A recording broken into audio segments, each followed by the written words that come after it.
Hey everyone, it's me, rose-emoji from playingpioneer.com. We're back with another installment of Lead the Way. Last week we had KarnageKardsENT join us with Esper, Greasefang, Parhelion combo.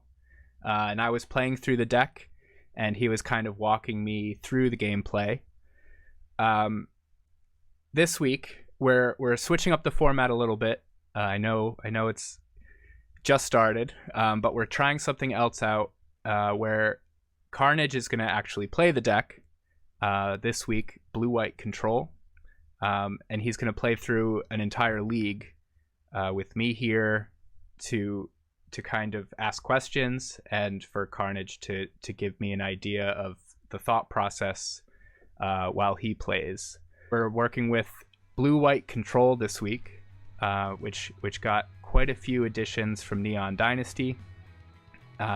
It's the top played deck as of this week in the challenges, the Pioneer challenges on Magic Online. We're recording this on a Sunday, and I'm hearing that there were quite a few copies of blue-white control in the challenge that was played today, and Carnage Cards was in that challenge. And you'll see his name in the challenge dump tomorrow. So I'll pass it off to you to talk about the deck a little bit before we jump into some games. Perfect. So as you said, Neon Dynasty added quite a few cards to our shell of blue-white control that we had previously before Kamigawa. Similar to the Greasefang Esper deck that I had last week, a card that you'll see a lot in Pioneer at this point. If anyone's pretty much playing white, you'll see March of the Otherworldly Light. It's just a very, very efficient instant speed removal spell. It can tag creatures, artifacts, and enchantments, and sometimes you can even catch things a little bit ahead of curve, which helps blue-white control. Normally when they're on the draw, it's a little bit harder to keep up with some of those aggressive decks in the format. Another card that's very, very good in the current meta that's going on is Farewell. It doesn't seem like it on the face of it, as it's a 6-mana sorcery. Doesn't really sound like something blue-white control would like to be doing, but it does such a good job of cleaning up everything that's on the battlefield, and it's something that blue-white control was really missing beforehand. People messed around with the Mastery card from Strixhaven that destroyed all non-land permanents. You were just looking for a way to be able to interact with those pesky Jund decks with all of their enchantments and artifacts, and now we have the red-black Anvil or Blood deck that leaves around a lot of artifacts too. Outside of that, the other big addition is the Wandering Emperor. Very, very, very efficient planeswalker, and it can be played at instant speed, which again allows you to hold up your counter spell, and if nothing goes wrong, end of turn, you can play a planeswalker, untap, and be able to protect it, which is what blue-white control wants to do on its general game plan. The other card that you'll see that's from the new set is we have one of the channel lands, the white one. It's a plains or sometimes a removal spell. Sometimes when you're flooding out at the end of games or you've got enough lands, you can use it proactively that way. Outside of that, pretty much everything else is pretty stock to what you would have seen beforehand.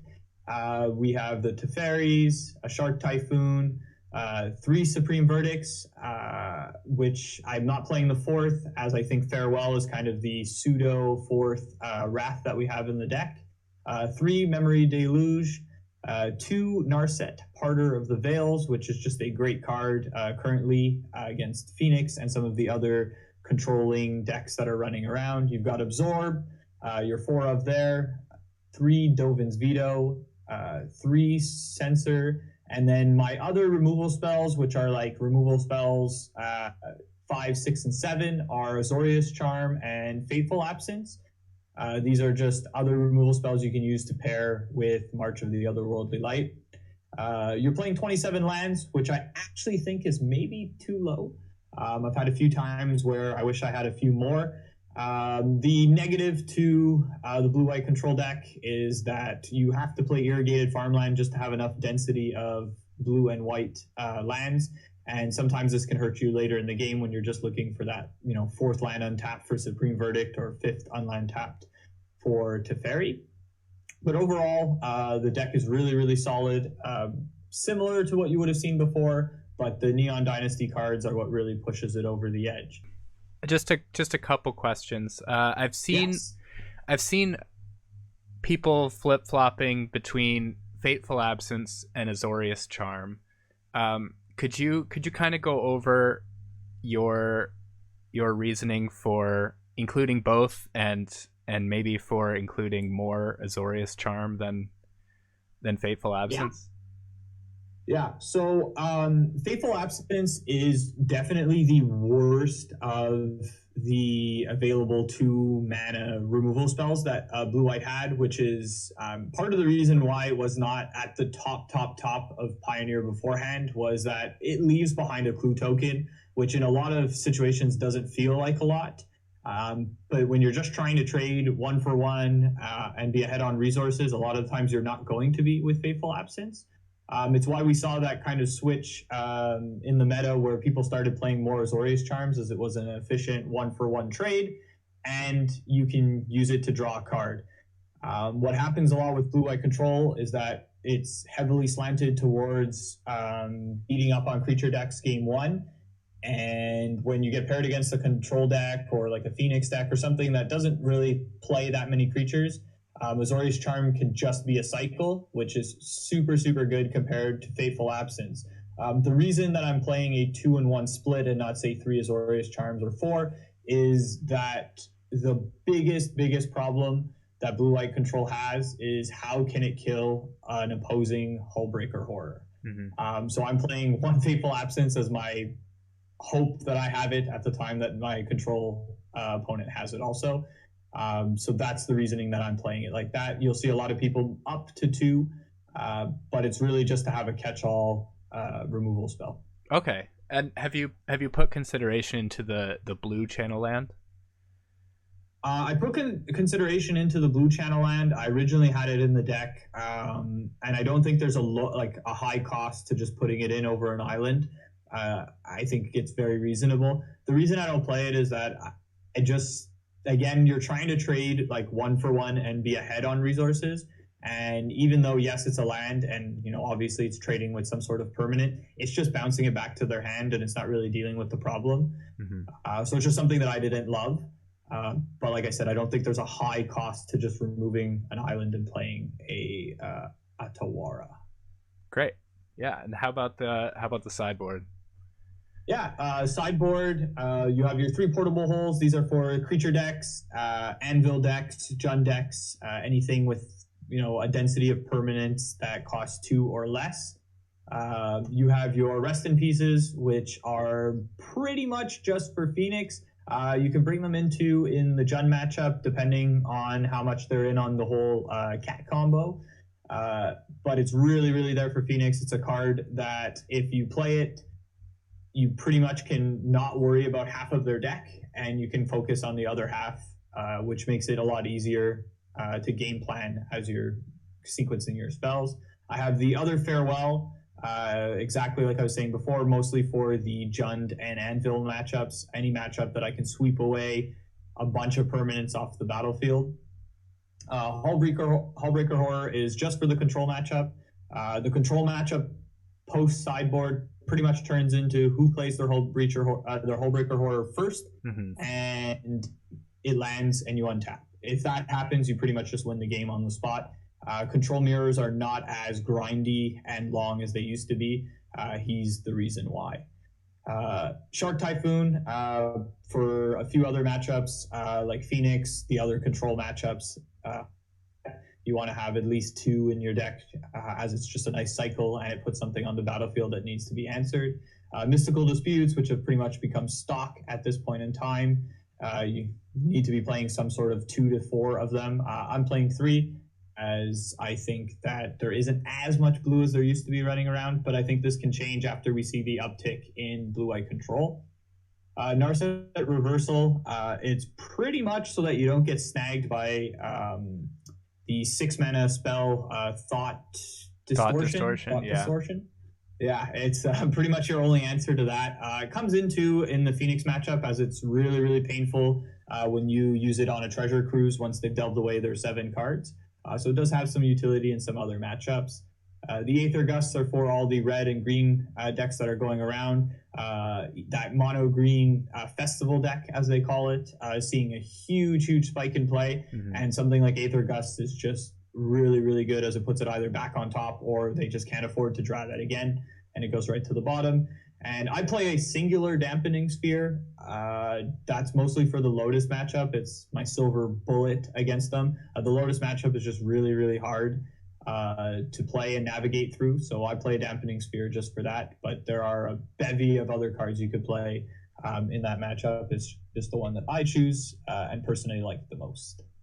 Great. Yeah. What have been your strengths and weaknesses in the challenge today, and anything this week at all? Yeah. So definitely, as I said, the deck is really, really good at beating creature decks game 1, and it gets even better game 2 and 3 as you get to bring in Portable Holes, additional Farewells, or Aether Gust, depending on which kind of aggressive deck it is.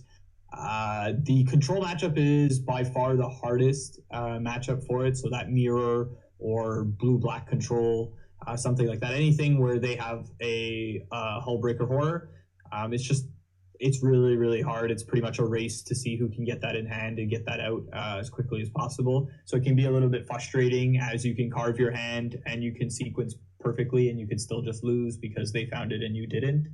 The other thing was, I said on the top of it, was I think it's playing too few lands. It's crazy to say that with 27 in the main deck, but I've lost a lot of games today, for example, just by not drawing enough lands or opening hands with like 1 or 2 lands, which I know can maybe be attributed to Shuffler or anything like that. But it's happened a few too many times to me that I'm thinking it maybe just needs more lands.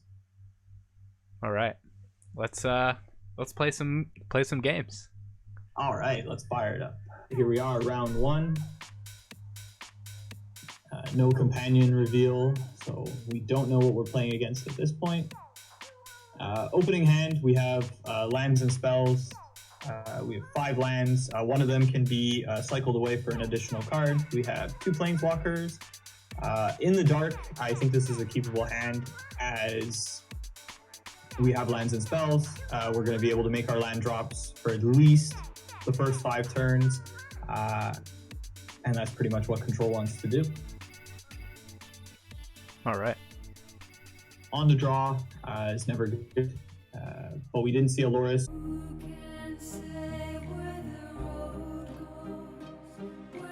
So we can maybe safely assume they are... Oh, okay. We'll just pass through this turn here. 2 weeks ago, I would have seen that and said we're playing against Insol, but recently, there's been too many really fun artifact decks that could be playing that. Yeah, I don't know. Blue-red has the red side of this land kind of throws me for a loop. I'm not quite sure what we're playing against, so we're just going to play a Hollowed Fountain tapped as we want to save as much life total as possible. And we have no play to make anyway, so we'll just play that and pass the turn. See what they're doing. Maybe still an Soul Artifact. Oh, this could be some sort of Emry version where they're going to play a little bit with the graveyard. Yep, there we go. Called Paradoxical Outcome. So this is going to be fun. I have 0 experience playing against this deck, so we'll try our best.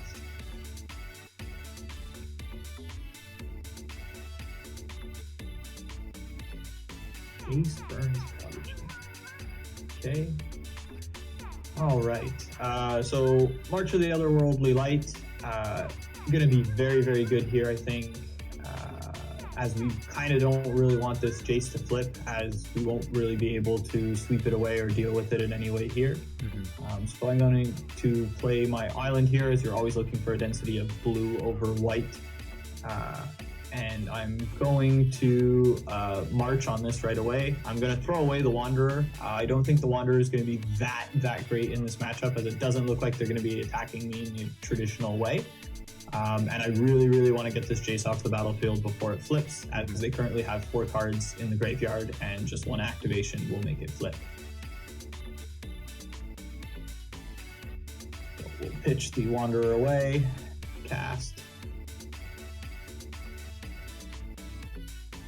So the Jace, pass the turn.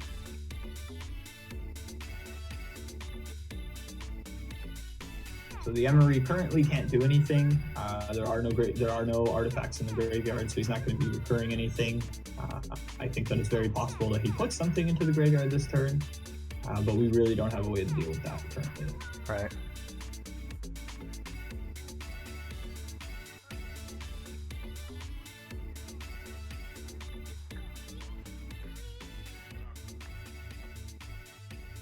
Golden egg.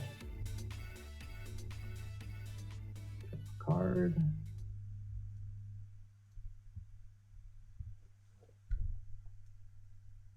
So we can sack it, make a mana, bring it back.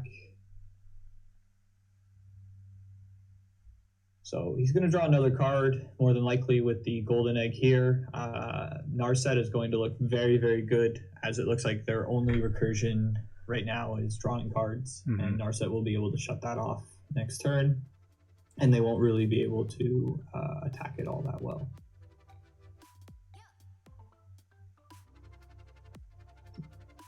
F6 here, R1. Absorb, another really, really good draw. Could be a consideration here, as we don't really know what they're going to be doing, but I want to get the Narset down, as, like I said, currently the only card that they can recur is something that draws cards, so they won't be able to get much value off of that. Only thing that we revealed is Teferi, so we're going to take that, and we're going to see what they do here. They could have a paradoxical outcome, which again, Narset's gonna turn off. So I think pretty much their main combo is just drawing cards. Yeah, drawing the whole deck, and then maybe playing a Thassa's Oracle.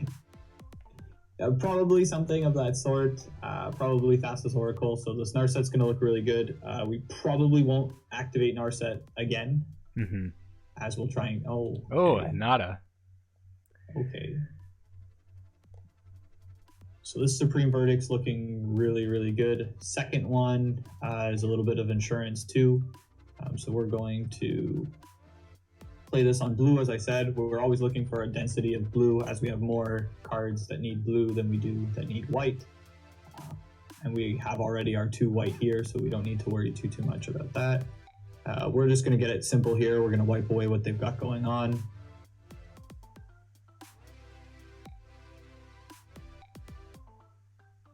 So I did say that I wasn't going to probably activate Narset again, as I really thought they were going to attack with the Emry and put it down to 2, and I didn't want to lose it.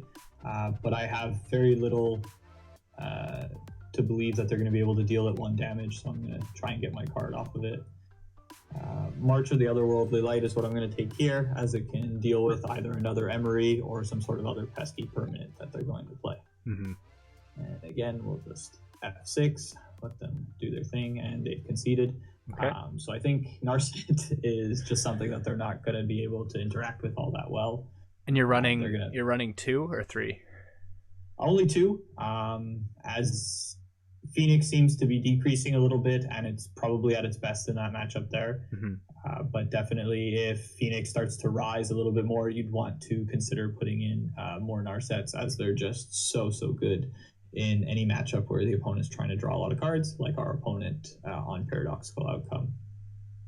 Sideboarding, like I said, we kind of know what they're doing, but we kind of don't. It looks like Mystical Disputes are going to be good here, so I'll bring those in. Rest in Peace is a consideration also, as it looks like they use Emry and like Jace Vern's Prodigy, so I'll probably bring in 2 of those. Cards that I'm looking to take out are Shark Typhoon. I don't think attacking them is going to be the way that we win. I think it's going to be more controlling the board. As I said, I don't think the Wanderer is going to be good either. Wanderer can only tag creatures that are tapped, and it looks like maybe Emry will be tapped, but I don't think it'll do all that much. Azorius Charms. I'll take out again. They have to be attacking for you to get the other side of Azorius Charm. If not, it's just going to be a cycle. Is this a farewell matchup?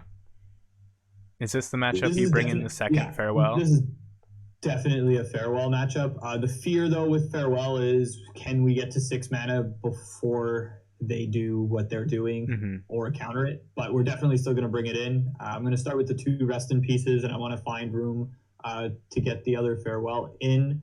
Another consideration is also Dampening Sphere, as I think they're going to look to cast multiple cards in a turn, and that's going to tax the mana that they have. But I'm going to bring in the farewell and probably just cut another Wanderer.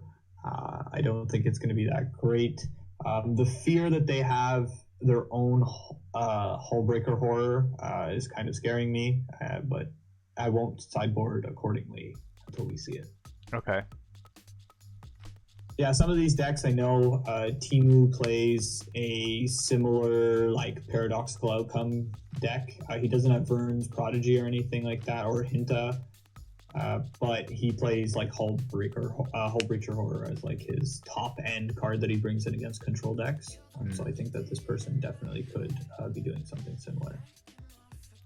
Opening hand here, yes, it's 5 lands. We're going to make our first 5 land drops, but double Supreme Verdict looked horrible, and we have absolutely no way to interact before turn 4.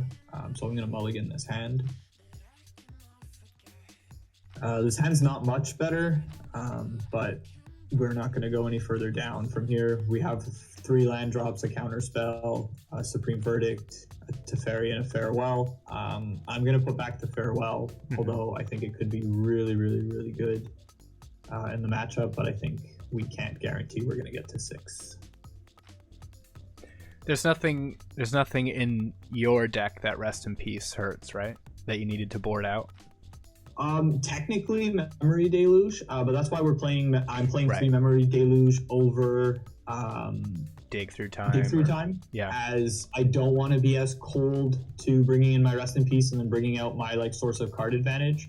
So Memory Deluge just becomes a 4 mana draw 2, which is still good on the face of it. So you can keep them in. But definitely you can also think about sideboarding them out. But I don't think it hurts as much as it does when you have, an 8 mana spell to draw 2 cards. Right. Pass back. We'll play the Hall, as this is the last turn that we can have it untapped. We don't have anything to play, but we want to represent that maybe we do, just so that they don't play anything super, super important. They might think twice about it or try and like play a little bit off curve to hold up something like Mystical Dispute, as I'm pretty sure that that's something they have in their sideboard.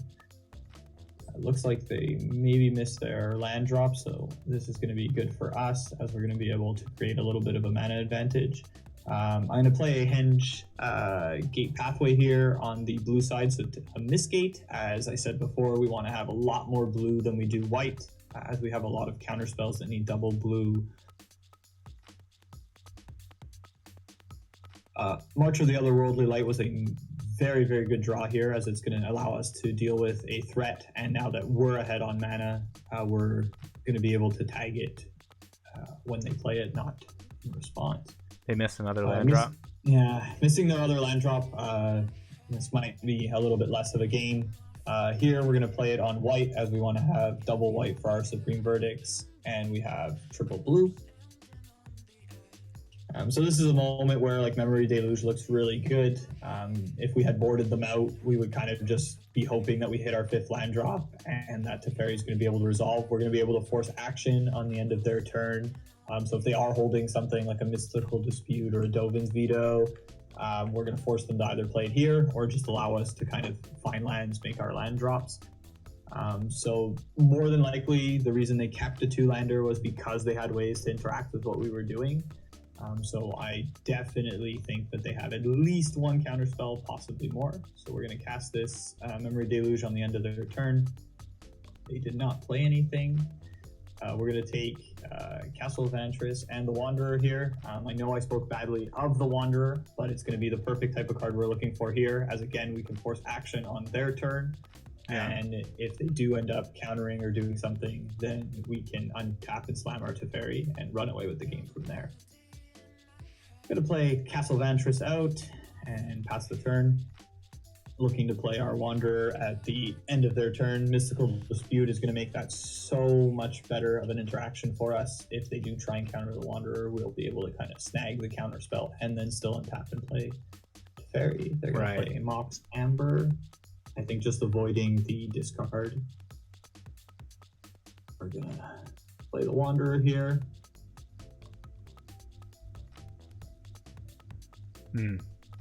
So the Wanderer can be activated on the opponent's turn the first time it enters the battlefield. So we're going to put a nice little 2/2 onto the battlefield. Pass the turn back. Yep, that's it. They're going to concede. I think they were just way too far behind at that point. 2 lands, 2 is not helping. Could have been a cool deck from the opponent. We didn't get to see much. Right. But we'll jump into game 2. All right. We're on the draw again. On the draw again. Not where we want to be playing control, but we don't see a Loris revealed, so we can maybe assume that they are a deck that is not as aggressive as some of the other decks in the format that play Loris. They're also mulliganing to 6. Our hand is a tiny bit risky here, as we only have 2 lands. You really want to have 3-4 lands in your hand, as making your land drops in control is the utmost important thing that you can do. But we do get 3 looks at our 3rd land before we really miss that drop. So I'm going to keep this hand as we have 2 counter spells, something to clean up a bunch of creatures if we're wrong and it is an aggressive deck, and 2 really good card advantage spells. Which aggressive creature decks aren't running Loris right now? You have the, well, I don't know if it considers as like an aggressive creature deck, but you have the mono green festival deck. Right. That is not, and you have Winota. So Winota, they're like, I guess, aggressive decks. So this looks like Winota. This looks like it could be Winota, yeah. So probably our hand's not looking too great here. As long as we draw the land to absorb Winota, we can. Well, the problem is that even if we do, they can technically Winota on their turn 3 before we get our turn 3. So yes, we want to find that land, but this game might just be over before we really get a chance to play. Winota's super explosive of a deck. A cold, brutal Cathar. Look there. So we did draw the land, so that's really good. We're gonna cross our fingers here that their 4-drop play is Chariot and not Winota, as we have a really good answer to Chariot, but we have no answer to Winota. Right. They might not slam Winota, as most of these decks are playing Censor, so they might prefer to just attack here, as they have 4 damage on the battlefield. And then try and push Winota through at another point. So it looks like that's going to be the case, or they just don't have it. Looks like a Chariot, so we got our wish. We're going to Dovin's Veto this Chariot here. Yeah. We'll play the Castle Ardenvale here, as we can actually use the Seat of the Empire to maybe snag this Brutal Cathar at some point when it's coming in. Pass the turn back. So now we have an absorb for Winota, so we can be a little bit less scared of that. As here it is. So absorb is so good in the aggressive matchups, as it pretty much is like, time warp.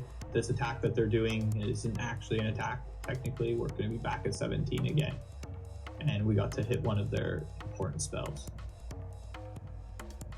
So this game's going very well for us. We drew another land, so we don't have to use the Seat of the Empire yet. We have a Memory Deluge in case they do nothing, and we have a counter spell up for another Winota or Chariot. We know that they have at least 2 spells in their hand, as they missed a land drop last turn. They'll probably be bringing in the Elf this time too. Hit us for 4. So So what we're really looking for here is like a March or a Charm, something just to get this off the battlefield at instant speed, as we really don't want to tap out. Right, right. So we'll Deluge. So something perfect like the Wanderer. The Wanderer is going to be so good here. We even found another March. I'm going to take the Wanderer, and I'm going to take the land, as we're really looking to make our land drops. While still keeping a Ganjo in our hand as a removal spell. Exactly. So we could take we could take the March, which is a removal spell, or we can take the land and then keep this as a removal spell. And then if we do end up in a situation where we're missing our land drops, we can just play this. So I think it kind of double duties up here. We'll play the Irrigated Farmland, as it's going to give us a bit more blue, and we really only want to cast a 4 mana spell here anyway. We won't be able to double spell regardless if we play an untapped land. How does Winota sideboard into you? Excuse me? How does Winota sideboard into you? Honestly, they just try and be faster than us. That's pretty much all they're going to do. They're not going to sideboard too much, I don't think. They're just going to try and be on the play an elf, attack, get Winota on the battlefield underneath counter spells. Like I said, we got really lucky there that they went with Chariot first, got that countered, and then we were able to absorb. But we would be stone cold dead this game had they just played it.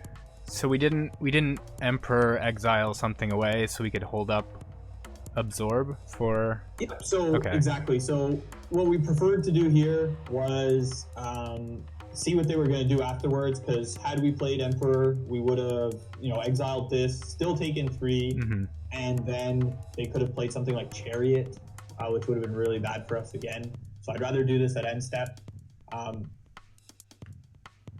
We can play the Wanderer out here. So this has Ward, pay 3 life, but we're going to gain 2 life from exiling it away.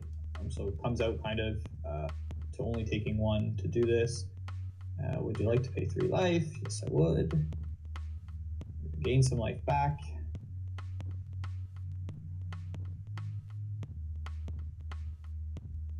And here, we're just going to actually let the Wanderer go. We're going to create a 2/2 here, as it's actually going to stop both attackers that they have attacking in. And then we'll play the pathway on blue, and we're going to be able to play Teferi here, which is really, really good. So we'll be able to play Teferi plus untap 2 lands and still have Absorb up. And this is pretty much where all control decks want to be. You want to have a Teferi and be plussing it with some sort of counterspell backup. So we got it all here. We've got a nice Memory Deluge that we shouldn't forget about. It's very easy to forget that it's sitting in there. This is definitely a spell that you want to counter, as it's just going to make it more and more difficult to cast spells on your opponent's turn. They can now play something like a Chariot here, which they don't have, thankfully.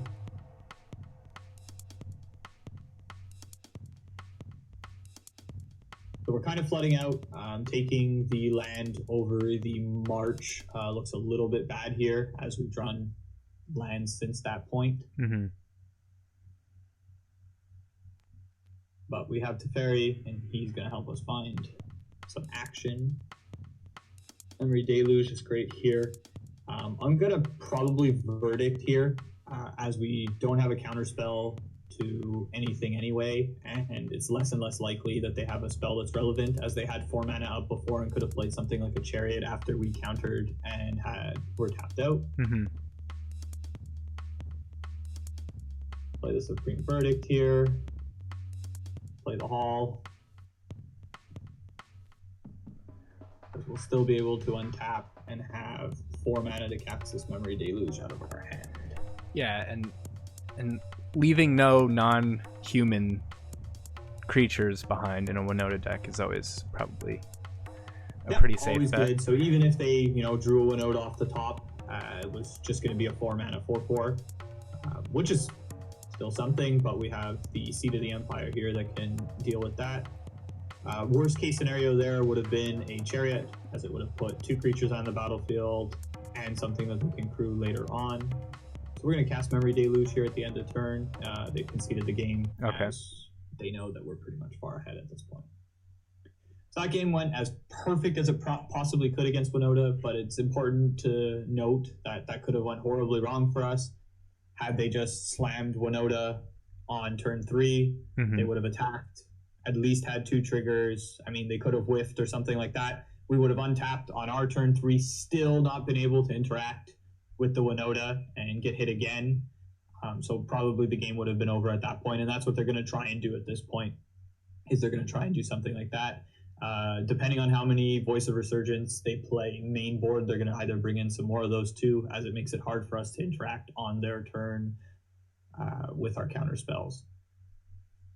As for things that we're going to bring in here, we're going to bring in some of the stuff that helps against aggressive decks, like Portable Hole, the 2 Aether Gusts also, as all of their important spells are either green or red. So it's going to be able to either buy us a turn or help us interact with a Winota that's either on the battlefield already. So we'll bring those in.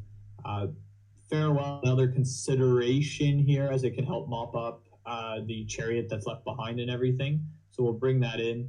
Shark Typhoon is just not at its best here, as it can maybe trade and cycle, but it's going to be very, very slow. Dolan's Veto, as good as it looked there, it's not that great. We got lucky. So we'll take those out, and I normally like to shave on a Narset and a Memory Deluge, as there are card advantage cards, but they're not cards we really want to have in our hand. We want to maybe draw those later in the game when we're able to protect them. And Narset's passive is useless here, right?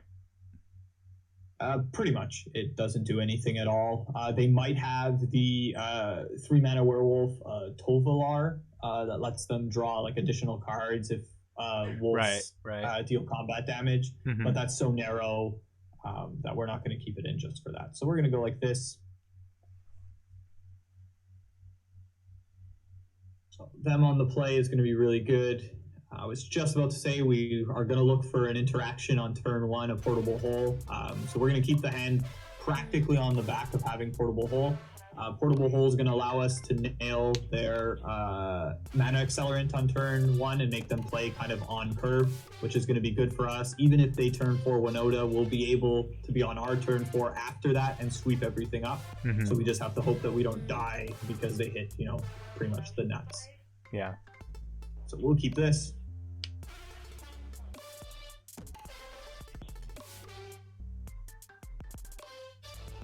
There's that turn 1 mana accelerant.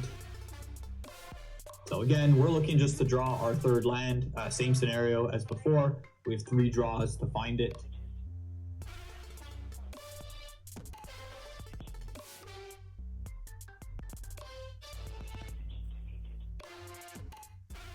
Farewell, not what we're looking for.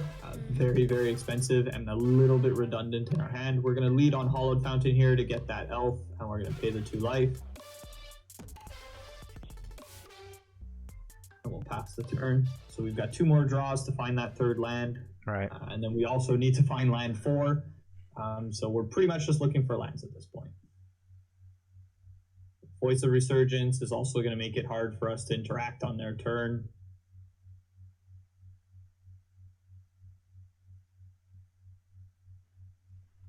That just creates a token, right? The Voice of Resurgence when you play something on their turn. Yep. So on their turn, whenever we cast a spell, they get to create a green-white elemental creature token with its power and toughness equal to the number of creatures they control. So these can get pretty big, as they love to put a density of small creatures on the battlefield. So sometimes, even though you're countering a Winota, you're leaving behind a 4/4 or a 5/5, which is a negative interaction. So this is a card that they're really looking for in this matchup. And it itself is a non-human creature. Yeah, exactly. So it also works well with Winota. So they're going to put in a innkeeper here. It looks like they're setting up for a nice Winota turn. But we found our third land, so that was the really, really important part. Now we've got 2 draws to find that 4th land. Play the beach. So we found something that's going to help us draw that land, so we can cycle it at the end of turn. So what's going to be tough here too is, even though we find verdict, Is that something you're looking to counter? It is. It's going to put us in a little bit of a rough spot here, as I really wanted to be able to use the charm to search for that 4th land. But I'm not at the luxury to, because even if I find that 4th land, they'll be able to keep everything alive with this selfless spirit here. And you don't want to use the absorb here? I'm going to definitely use the absorb here. Oh, you mean you wanted to use Azorius Charm this turn? I wanted to draw. Yeah. I didn't want to put something on top. I really wanted to draw a card because I really, really want to hit that land drop. If I miss the land drop here, we're going to be in a little bit of trouble, as they've got a good density of creatures on the battlefield and they're putting a little bit of pressure. Every additional creature is going to add more power to their field. But if we draw the land here, it'll look good. If we don't, we do. So I'm just going to sweep this up. It will leave behind an elemental token for them, which means that they could untap, slam a Winota, and attack with a non-human creature. But we actually have the 2nd Supreme Verdict for that. Is that how that works? Because that... Oh, yeah, okay. Yep, so it's equal to the amount of creatures that they have, and they have 1 with that token, so it always at least has 1 power. So like I said here, they'll be able to... Oh, because it's when Voice of Resurgence dies also. Dies, exactly. Okay, yeah. So see, they're going to make the same, the play that I was talking about here. They're going to attack. They're going to put something onto the battlefield. We pretty much have to hope that it's not a selfless spirit, and we'll be able to mop that up again. Spellbinder's rough too. That's bad too. Yeah. So they're going to take the Supreme Verdict here. Hit us for 6.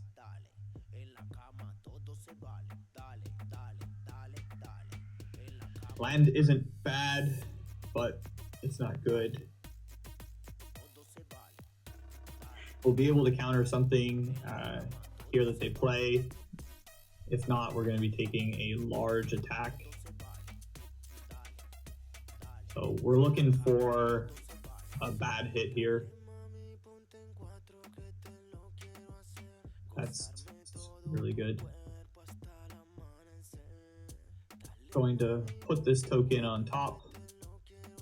Take 7. Now they also need to put something on the battlefield that triggers Winota next turn too, if they want to, but we're in a little bit of trouble. We're looking for that land. The land is what we're looking for. Oh my god. That just upped the cost of your farewell, right? And the Supreme Verdict, that's also suspended there too. We didn't hit. There's really nothing we could do here. We could try and show some sort of strength by passing the turn here. But I'm just going to concede. So they hit every card that interacts with us, which is really good for them. Like I said, with them on the play too, they were able to get Winota underneath our absorb. So it made things a little bit complicated, but ultimately we're on the play here, game 3, so we should be in a decent spot.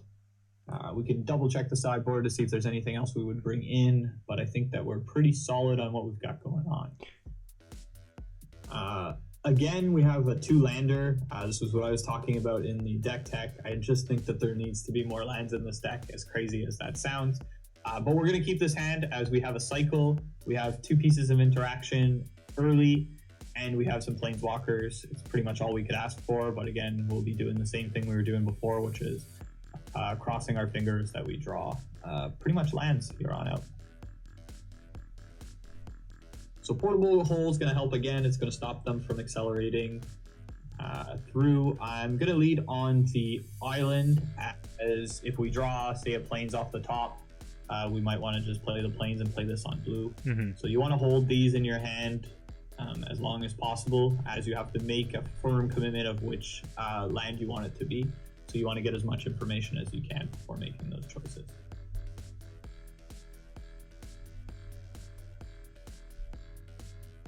So we did draw plains. I feel kind of like a fortune teller here. We'll play the plains, and we're going to portable hole the elf as it slows them down.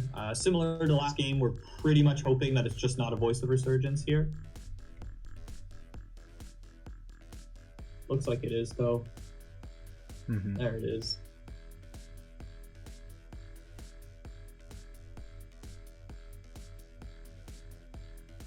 So we drew lands, so we're doing that right, at least. We're drawing a bunch of lands, which is good. At this point, we really want to play the pathway on white, as we have a double white card in our hand. So I'll play the pathway on white.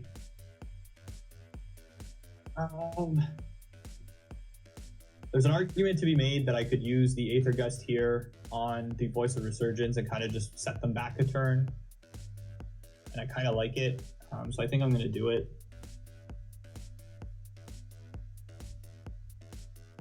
And it's during your main phase, so he doesn't get a... Exactly. Yeah. Exactly. So essentially, if I had just passed the turn, whatever I do cast is going to make them a token, and we don't have a sweeper at this point, so we're just going to try and keep them off of their plays.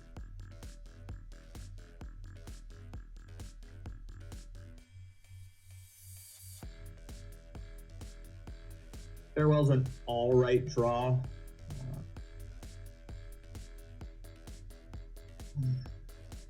So we're in a tough spot. Voice of Resurgence is a difficult card to have to play against, as the Wandering Bird doesn't interact all that well. As it, yes, it can exile the Voice of Resurgence, but at the same time, it's going to leave behind a token, right? Which isn't any better for us. Does it ever make sense to main phase the Emperor and make a 2/2? That's what I'm thinking too. Is just to do that, play it, make a 2/2. They can't really attack into it profitably. The fear though is that they untap, they play Winota, they attack. Right. They're able to get the Wanderer off the battlefield and trade with the token, leaving behind another token. So it puts us in a rough spot. I don't think we're in a good spot whatsoever. So I think it's our best play.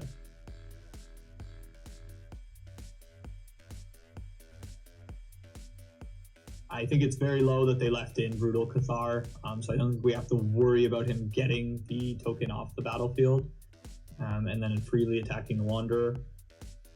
Pretty much here, we're just hoping that it is not a Winota. Doesn't look like it. It's a Spellbinder, which is good here. It's going to be able to make one of our spells cost more. Maybe the Teferi, maybe the Farewell. I think it's the Teferi, as if we do draw the 5th land drop, we could say slam a Teferi, put the Spellbinder 3rd on the top, and then make another token and put them in a tough spot. But they're going to go with the spell that allows us to cantrip or put creatures back on top.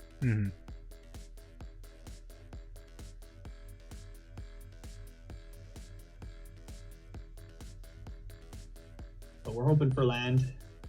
We hit a land here. Actually, counterspell's not bad. So no matter what, almost, it looks like the Spellbinder might be able to tag the Wanderer here. But we're going to make another token, and we're going to pass the turn. We can cast that Azorius Charm, right? It's 2 more with Elite Spellbinder? Yeah, so we can use it here to protect the Wanderer if that's what we want to do. I don't know if that's the case. I think we just let the Wanderer die. This thing attacking every turn, yes, taxes our life total, but it doesn't trigger Winota. The Radane's really bad here, so I think I'm going to counter it. I can't even. So I just have to let that happen.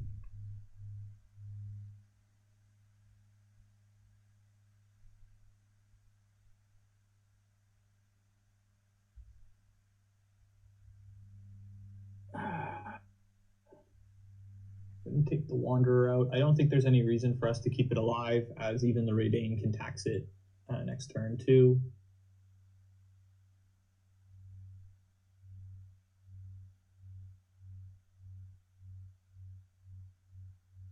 Going to use our Field of Ruin here to get double blue. Right, right. It does thin the deck a little bit.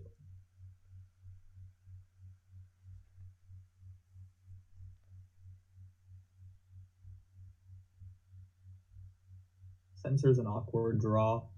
We'll use it here to cycle as we really want to hit land drops at this point. March is actually really good. Because it's not taxed by Redane? Yeah, exactly. So we can use it on Redane here to kind of unlock our very expensive spells. I'm thinking about doing it now on Redane, so that we could untap and play Teferi next turn if we draw the land instead of having to march it.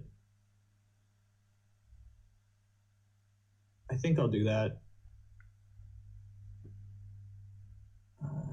Throwing away probably the counter spell.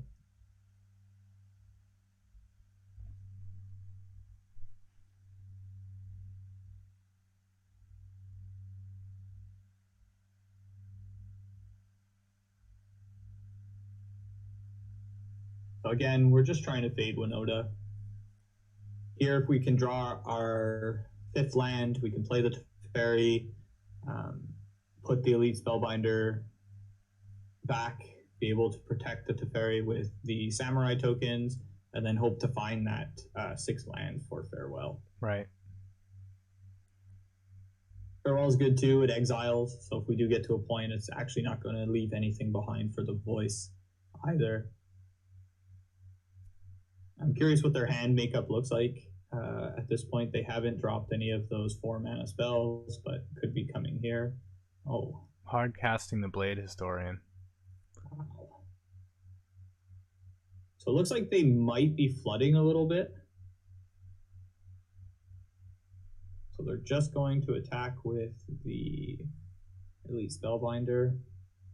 So we really want to hit our land. I've been saying that a lot during this stream, but that's what we're looking for. Brutal. Glorious Charm isn't terrible, but it's not very good. I'm going to cycle it just to draw a card. Supreme Verdict also is good here. I guess sometimes 27 lands just isn't enough. That's what I'm saying. It feels like it's not. It's crazy, but... Oh, this is really good for us. Because you can double block the... I can double block the Voice of Resurgence here, and then be able to actually clean everything up. Mm-hmm. It's a weird attack, so it does make me feel like maybe they have like another Spellbinder or something. Maybe not. Of course, we There's the land now. Yeah. We're just gonna clean all this up here. So we're pretty much hoping for no Huntsmaster here. That's going to leave a few creatures or a Chariot. If it's just a 1-for-1 creature, we'll even be able, if we don't hit our land, to play Teferi down tick on it. Looks like they have it though. Yeah. So we're really hoping for our 6th land. Another one off the top. There it is. There it is. It's you have to pay 2 for it though, yeah. But we don't really have choices. Yeah, it's better than so you 10. Need to be very, very careful casting this Farewell here, as we don't want to just say yes to everything, as if we hit Artifact, we're going to unlock and give them a elf. Mm-hmm. So we want to get all creatures. I don't know if there's any reason to leave the graveyard. I don't know if they're going to do anything with it, but we might as well take it away just in case. Yeah, because we don't have a memory deluge in there. We only play memory deluge, and we don't have one in the graveyard. Pass the turn. See what they have now. Like I said, hopefully a 1-for-1 creature that we can just down tick, play Teferi on. Alright. Can we still play Teferi with that down? If we draw a land, yes. If not, no. But we do have the Azorius Charm. Right. So we'll be able to play it here. We will down tick on it. We'll pass the turn. Again, we're just hoping they don't draw anything that creates multiple creatures. 1-for-1 creature will still be okay. Looks like another hunt. Oh, Gargaroth. Looks like they do have a way to draw cards. Oh, nice. Good. That's also really good. Now it's the debate on what we want to do here. Do we want to Aether Gust it in their after their draw step, which I think is what we're going to do. So we'll put a stop on their draw step. We'll let them draw, and then we will Aether Gust it back on top.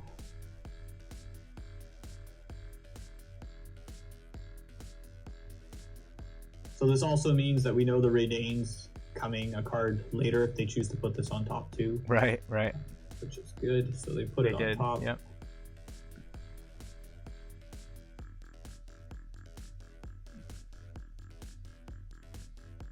So you can cast that right now, right? Yeah. Yep. So I'm going to cast the Faithful Absence on here. It's also good. Yes, it's going to allow them to draw a card, but we know that the card on top of their library is the Gargaroth, which they can't cast this turn unless they've been holding a land in hand. We'll cast that.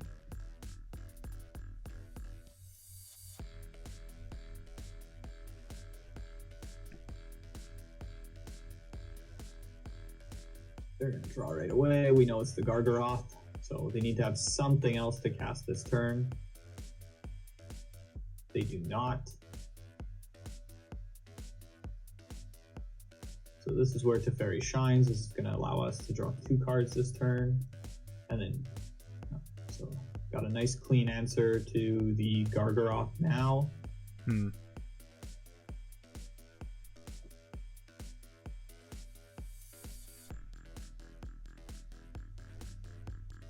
And we always have that Azorius Charm there.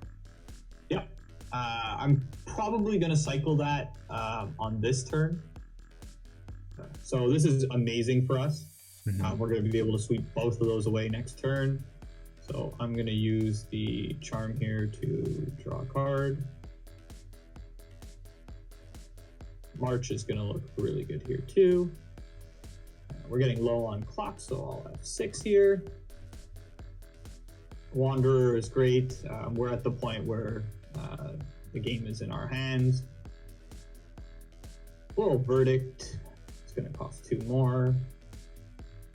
Teferi also nicely mitigates that too, as he untaps 2 lands for us. Right.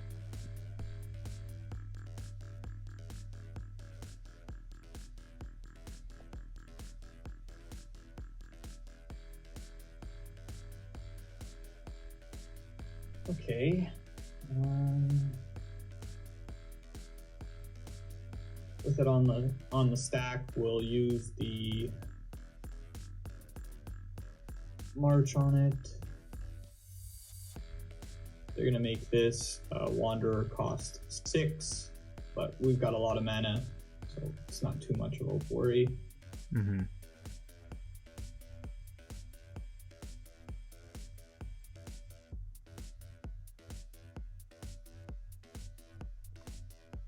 Another March is good. We'll cast this main phase so that we can benefit from the Teferi untapping lands. We'll keep the irrigated farmland just to draw some additional cards. So now we're pretty much racing to be able to kill them in 5 minutes and 35 seconds. And we boarded out all of our Shark Typhoons, right? Yeah, so we're pretty much going to be doing this with the Wanderer. It doesn't seem like it's a very fast clock, but it actually is.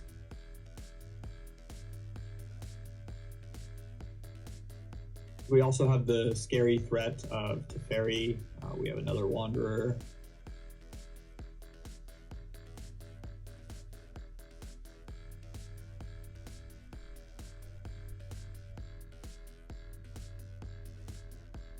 Card, the portable hole, the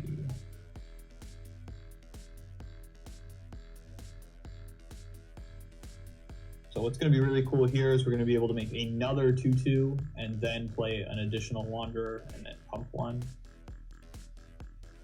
Selfless Spirit is kind of a concern as it flies, but we've got the 2 marches, so we're good there.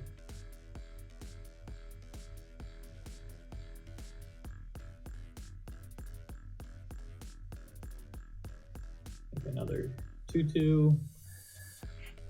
Play another Emperor. This is the part of the game where if we had Shark Typhoons in the deck, you could unnecessarily march for, what, 9 mana and make a 9/9 flying shark? Exactly. We don't have it, but it's definitely the reason that you play one of them in your deck all the time and you have the additional one is it's so that you can close out these games a little bit faster. It's not very good in this matchup, so I didn't keep it in, but in a spot like this, it is kind of quote-unquote hurting us as we're trying to kill. We're lucky that we've drawn 2 Wanderers and been able to make, so far, 7 power. Next turn, it'll be 8. Right. So they're on a 2-turn clock. Yeah.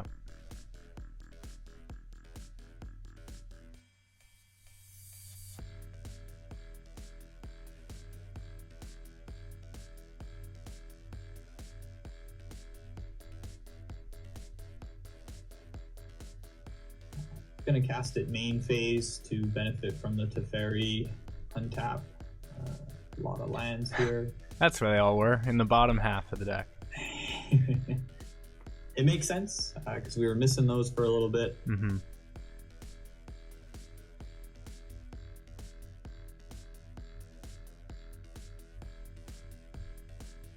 So what's good is next turn we're going to have 3 lethal attackers. So it means that I don't really think they have a way to interact with 2, but it means they have to deal with all 3 of them to be able to survive. We can also emblem Teferi, and we have the farmland to deal with something. Winota is fine here.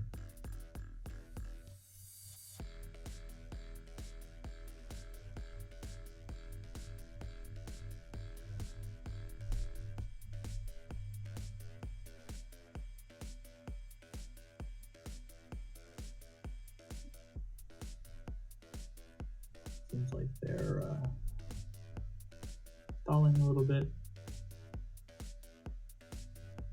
I'm not sure if they have anything that could do anything here. Right. I mean, we can just march away Winota too, right? Yep, definitely. I mean, I think the only thing that they could have would be maybe a Chariot. They could play a Chariot. It would give them 3 blockers, and they could maybe survive.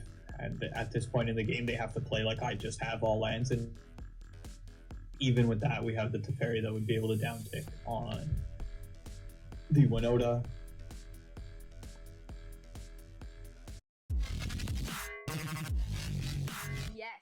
It does give us some time to kind of talk about how this went. This was definitely really good for us. They were really good matches. It showcased 2 of the better decks in the format. Winota is very, very scary on the play. It's a different beast when you're on the play, and we saw that there.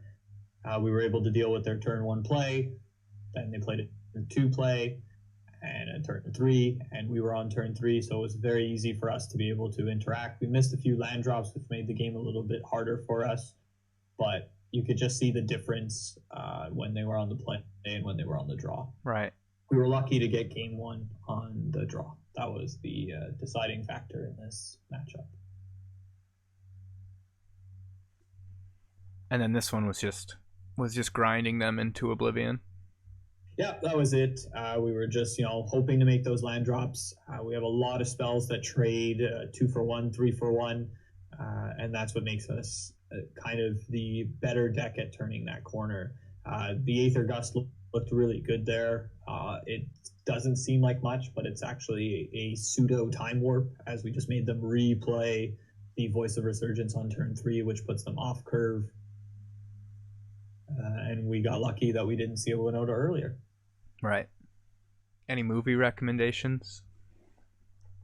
Oh, have you seen The Batman yet? No, not yet. Oh, it was so good. It's just a standalone good movie. You don't even really need to know much about the Batman to like really enjoy it. But obviously, it has those little one-liners and Easter eggs for all of us huge Batman fans. Yeah. Did you go up against Winota in the challenge today? No, I did not play against Winota in the challenge. What did I play against? I guess I have time to pull that up here. I played against Red, White, Heroic, Phoenix, Black, Blue Control, Vampires, Spirits, the Artifact Burn deck that Connor has kind of made popular, and then the Mirror Match. I am definitely enjoying that Artifact Burn deck. It's a lot better than I thought it was. Shrapnel Blast is a doozy. Yeah, that's I was like pretty surprised. It has that same maybe that's a big endorsement for it there, but it has the same kind of like modern burn feel where like they really can string together like the damage easily. Yeah. Turn 4. It's difficult to play against. I was surprised. Honestly, I got paired against it. You get that turn 1. God, what's that card even called there from? Inventor's Apprentice, the red one? Yeah, the red one. And I'm like, it was round 6. I'm back. Opponent is back here, passing the turn to us. Again, as I was saying, we have 3 lethal attackers this turn. Gonna try and use as little time as possible here. Swing with the team.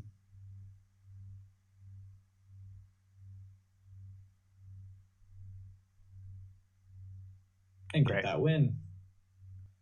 So here we are for game 3. We're on the play, so already better than it's been the last 2 times. We've got a decent hand here. A recurring theme that you'll hear me say is we have 2 lands and we really need more. It's kind of unbelievable. With 27 land, I mean, I draw 2 lands in my 19 land decks. Like, no conspiracy theories here, but that's a little sus. I know. That's what I'm saying. Like, I don't know, maybe it's shuffler, but like 27 feels low. Like, there are a lot of situations where you just really want to have more of them. We're going to keep this one though. Yes, we only get 2 draws at that 3rd land this time, but we do have a Censor. We have a Dovin's Veto. We just have good spells here. Again, we didn't see a Loris reveal, so we can assume that they might not be an aggressive deck. So I'm going to keep it.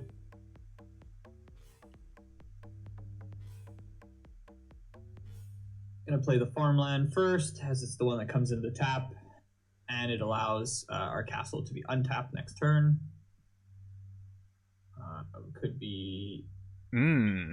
Okay. Could be the Abzan Greasefang deck, possibly. Or it could just be something crazy. Are they running... Land, so already going good. We'll lead on the island here, as we want to have more blue than white normally.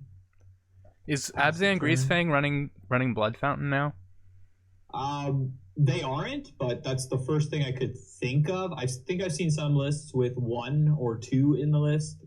It could just be, like I said, something completely different too. But it looks like it might be the Greasefang deck here. Yes, it is. So this is going to be a good matchup for us, especially as we haven't seen them Thoughtseize us yet. So that's going to help. I'm going to cycle the Censor here. I think the Censor is actually going to be very good, but just really want to hit those land drops, so I want as many draws as I can. Supreme Verdict is shockingly not a very good card in this matchup, as most of the time it's just going to sweep up what they left behind, but they've probably either killed you or gotten very close to.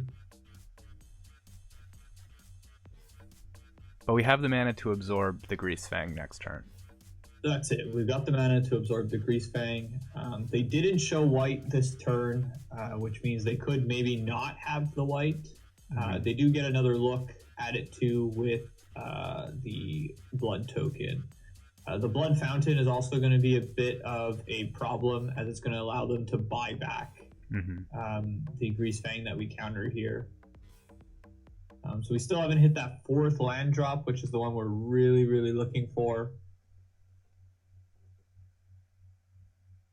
This is 4 mana to return 2 creature cards.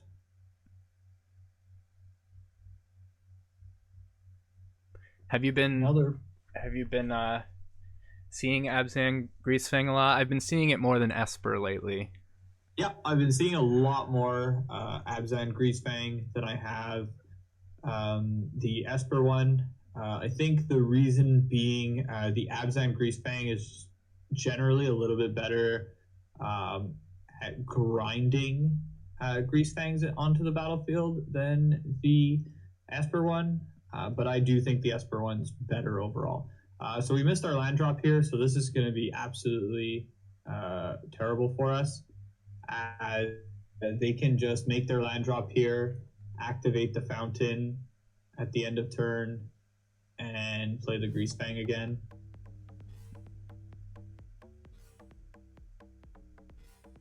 We really wanted to be able to deluge here, find something to deal with the Greasefang coming back down. That's not it. Again. So this game's going to get a little bit away from us here. We'll see if they actually bring the Greasefang back. Seems like a good idea.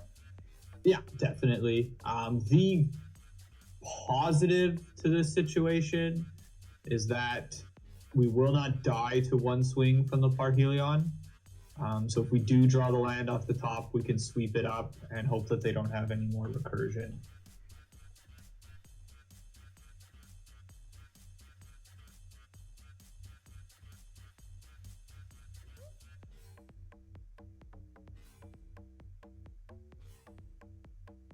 It feels bad to be on this side of the Greasefang attack. Yeah. We're going to take 14 here, drop to 7. So we're pretty much Supreme Verdict or bust. Here we need that land. This game would look a lot different had we not drawn additional Memory, Deluge, and additional Teferi off the top.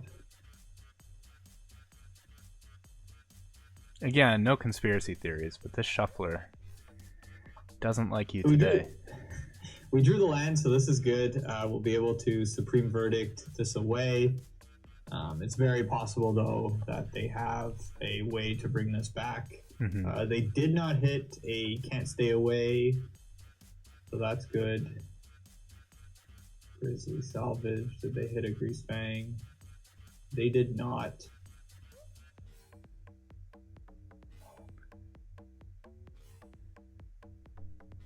So this could be good for us. They could their Greasefang in hand anyway. Already looked at half of their deck, so we're just going to concede here. Yeah.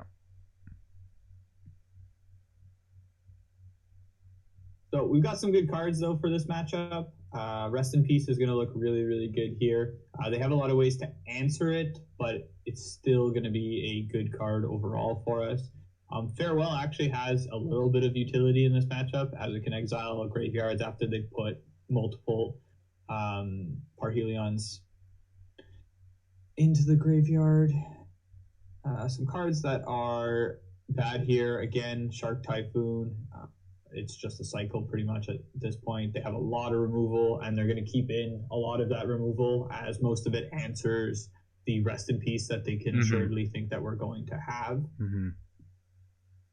Another card that's going to look a little bit rough here is the Narset, and we can cut one of the deluges, even though it's a little bit of our card advantage. It does have some little bad synergies with Rest in Peace. Anything else that we could consider bringing in? I think that's pretty much it. So we'll fire back with this here.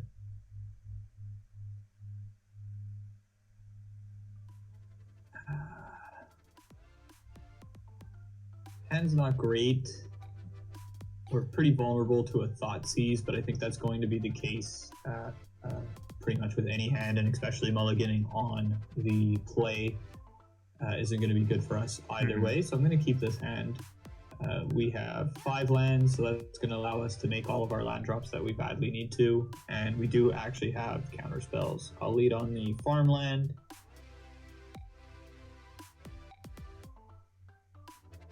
So Thoughtseize here is worst case scenario. Like I said, I don't think there was really any hand that we could have mulliganed into that was going to stop them from being able to rip our hand apart.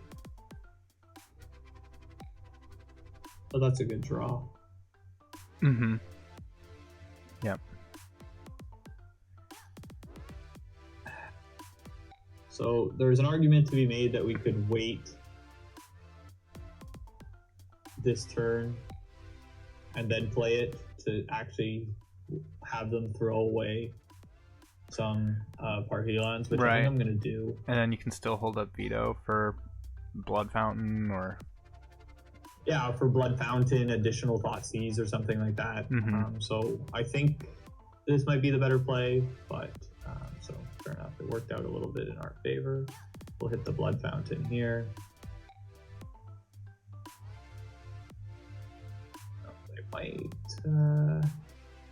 So we don't need to rush to get the Rest in Peace down, but we don't really have anything really better to do here. And then we're susceptible to Thoughtseize Duress if we keep it in hand, right? Exactly. So I'd rather get it down. They have no green, which is also important to note, as that's going to be their only way really to get the Rest in Peace off the battlefield. I'm going to play this on blue. Has to turn back. How does the Esper Greasefang deck deal with Rest in Peace? Just feed the swarm? Or no, we have a countering March of the Otherworldly Light. Right. It's the playing a naked Greasefang here. So they're just going to try the beatdown plan. That's a good draw. So there's some fear that they're going to try and set up a turn where they hit the Rest in Peace and put a Parhelion into the graveyard on the same turn. So I don't think that it makes sense to leave the Greasefang here. So I'm just going to trade 1 for 1 with my Supreme Verdict.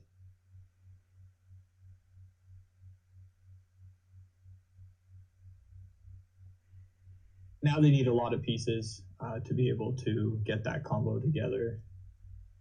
So they find another Greasefang here.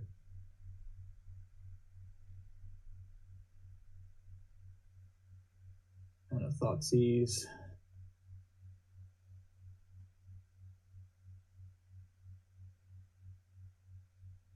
That's a good draw. I think I'll hold the land to cycle it. We need some action. We have the Absorb for this Greasefang, but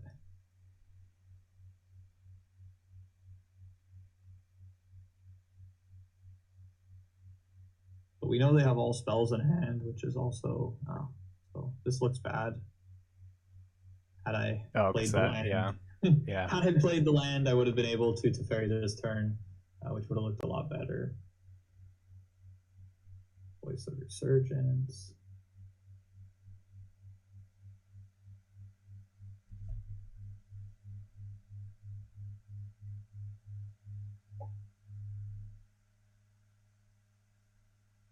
So they just concede to Teferi, which makes me think that they don't really have a good way to deal with Planeswalker, which could bode well for us in the future too. Yeah, I've been seeing a lot of them running Abrupt Decays and no Assassin's Trophy. Yeah, and like that's the problem with keeping in the Abrupt Decays too. Is yes, it hits the Rest in Peace, but it hits absolutely nothing else. So that's, can be a pretty dead card in your hand, depending on how the game plays out. But that game went almost as bad as it could have for us off the start, and it actually came together pretty nicely. So these sensors look great, right? Or is that just... Yeah, no, these sensors look fantastic. So they're like pretty good Thoughtseize proof too, as like they're definitely not going to take the Thoughtseizes. They'll come after this Absorb, and they'll still force them to play like very much so off curve, which makes the March better too, because they'll play it on turn 4 and we can hit it before it brings anything back. So this hand's really, really good. They mulligan down to 6-2, so that's already a little bit better for us. 5. So this might go well. We've got 3 lands. We could also keep the Seat of the Empire for last land being played, as we could maybe use it as a spell here. Oh, and they had to play out their recursion land. Another solid win for us, seeing that happen. We'll play the farmland here. We saw no Thoughtseize, which is also huge, which means that they probably don't have one if they're not using it.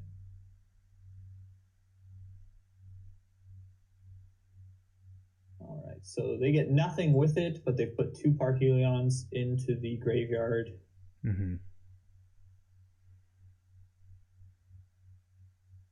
So these sensors here are going to look really good. Without the Thoughtseize, they also don't know to play around them, so they're going to be able to do a little bit here.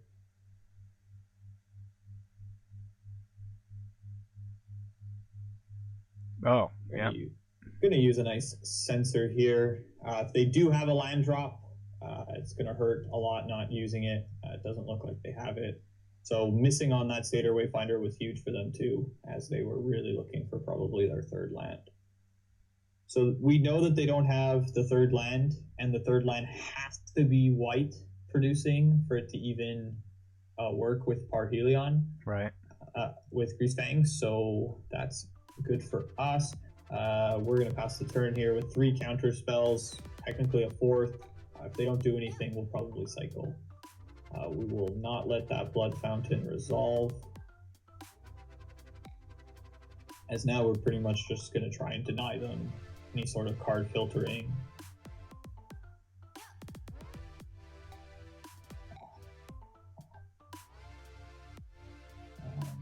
Rest in Peace looks really good here. I'm going to play the Rest in Peace. That's 2 out of 4 Parhelions dealt with. Yeah, and yes, it does allow them to maybe play Greasefang this turn, but we have the verdict to sweep the 2 of them away afterwards. I'll cycle the sensor here if we hit our land drop, which we did. Now we can feel the ruin away their only white source when they get it. Wow, yeah, very, very true. And they're just going to concede. All right, round 4 on the play. 4 lands. This is probably our best start so far.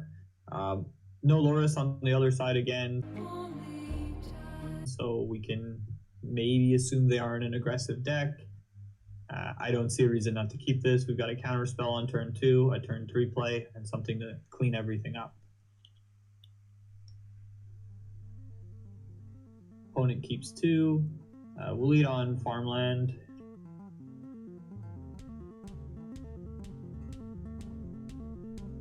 Oof. Gonna be the mirror here. So this hand is okay in the mirror. So I'm gonna cycle the sensor here. It's getting progressively worse as the game goes on. March is another terrible draw.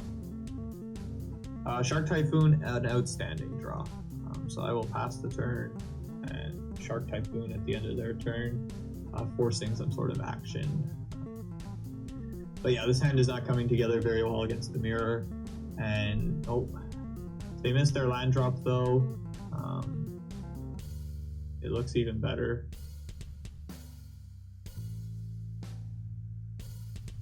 There's an argument to be made not to cast the Shark Typhoon. because it'll allow them to get a spell out of their hand.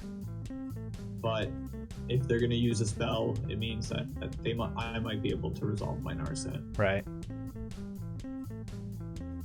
Wanderer is going to be another great card to have here, as again, it's going to allow me to play on their turn. So they seem to have Dovin's Veto, great draw. They seem to have a very similar draw to what we have going on here, which is probably a little bit better against creatures than it is against another control opponent.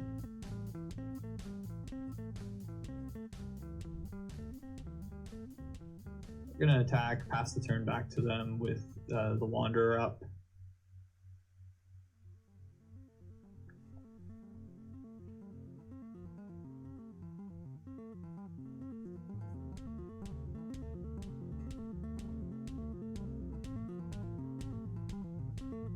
So as you can see from the opponent too, they're probably on 27 lands and missing land drops too.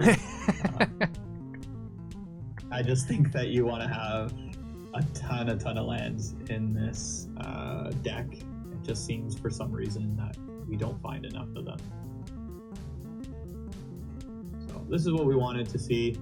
Mm-hmm. They're going to absorb, then allows us to resolve our Narset and have Dovin's Veto available and more. If like maybe taking an absorb is a little bit better here as it catches everything, but there's almost a 0% chance that they have any creature in their deck. Mm-hmm. So Game Dovin's Veto one, is right? just a hard counter at that point for us. Game 2, we're watching for Hullbreaker Horror. Game 2 and 3 are, I mean, depending on their list, if they have them too, it's pretty much the entire games is who can play it first and untap with it. It's why I've thought about playing maybe more Fateful Absence than Azorius Charms, as it's just a clean answer when they tap out on turn 7 to kill it. Activate my Narset here, find a Teferi.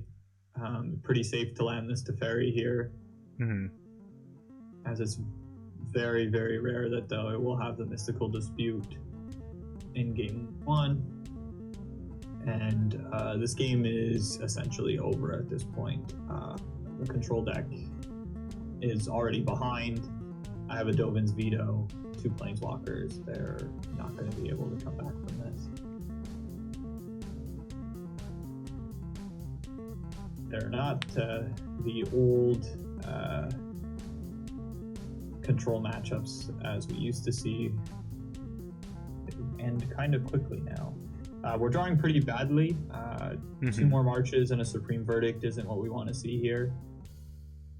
The positive that we have, they conceded the game. The positive that we have is that we do have an active Teferi and a way to protect it at least. Right. So even with drawing badly, we have a stronger chance of winning the game. And when you say they go quickly now, too. We have a lot of bad cards game 1 against each other. There's a lot of cards you want to bring in this matchup. Horror is the first thing you want to bring in. You want to bring in your Shark Typhoon, as we saw there. It draws a card, and it forces them to do something about it eventually. And they're going to probably board in a similar way that we're going to board, where they're going to take out a lot of removal spells, which means that a Shark token actually has a lot of opportunity to get all the way in for the 20 damage. You're going to bring in your Mystical Disputes as their 1 mana counter spell for a lot of things. And Narset's Reversal is also decent. It's not great, but the reason you bring it in is that you have a lot of cards that you want to take out. Right. So you want to take out all your Supreme Verdicts, your Farewell. Then you start with Marches after that to cut. You can see we still have cards that we don't really want. Fateful Absence you keep because of the Horror, but you still have 2 Marches that aren't very good. So you can kind of consider playing Rest in Pieces or Spheres, but Rest in Peace has gotten much worse. Their configuration is probably similar to mine, which means that they are just playing Memory Deluge that even cares about the Rest in Peace. So I tend to kind of just go this way. You have the Marches for the Shark Typhoon tokens. And outside of that, they're just a bad card, but you're kind of taxed into playing some bad cards in this matchup just because you want to be so ready for the creature decks. So we've been seeing blue-white control a lot in the challenges, and it will spill over to the leagues at some point, right? What happens to the kind of like meta cycle once we start seeing an abundance of it? You know, what happens to your sideboard so that you're not stuck in this situation where you want to board out more cards and have nothing useful to board in for them? Yeah, so that's the thing. So you want to start playing probably more cards that are a little bit more versatile in both matchups. So you would try and consider playing like either really good removal spells for the horror, or I've seen some people recently play 3 Shark Typhoons in the sideboard instead of just the 1. Shark Typhoon is just like really, really good in this matchup too. So you at that point you're going to try and overcompensate for control, but I think it's wrong to do so, because what's going to happen if blue-white control is going to start to dominate, the low to the ground creature decks are going to start to pop up again. And then you're going to find yourself kind of like always kind of stuck where you're overcompensating to beat the other control decks, but then you're going to get, you know, in another challenge, you're going to end up playing against a bunch of aggressive decks that are trying to get underneath you. And if you start moving some of those sideboard slots away, then you're going to end up really like tough in those matchups. And those are kind of the worst ones to lose. Control matchups with 1 or 2 bad cards is still winnable. But if you have like, you know, no portable holes in your sideboard because you're ready for blue-white control, you're just going to lose to like red-white heroic or burn or something like that. So we're going to keep this hand, 4 lands, Narset, Counterspell, and something to do on their turn to force some action. So we'll keep. We don't have to be as worried about our clock. As I said, they actually go pretty fast now, the control mirrors. So you don't have to do the whole, like, oh, I'm going to try and beat their clock by being very, very quick and making quick decisions. You can still kind of use your time wisely. So Azorius Charm is a good card, and it's kind of why you'd want to play it over like Fateful Absence or something. So we found a horror, so that's great. Now we need to get to 7 mana and hope that they don't play theirs before we play ours. But Charm's good here because it's going to be able to draw us a card, find those land drops, and it still is a removal spell for like a massive Shark Typhoon token later or something like that. So they don't have Narset here. That would have been worst case scenario for us, was them just slamming a Narset, us not having a way to interact with it. So we're going to cycle this Azorius Charm, Fateful Absence. So this hand is coming together absolutely perfectly. So now if they do tap out for their horror, we can kill it, and then we still have our horror. So this is just perfect. I couldn't ask for a better sequence of draws here.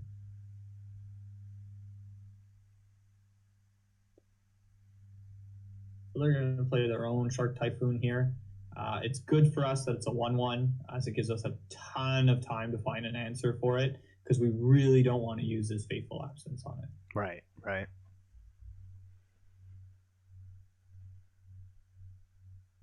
So here we're just going to be looking to try and draw land 6 and 7.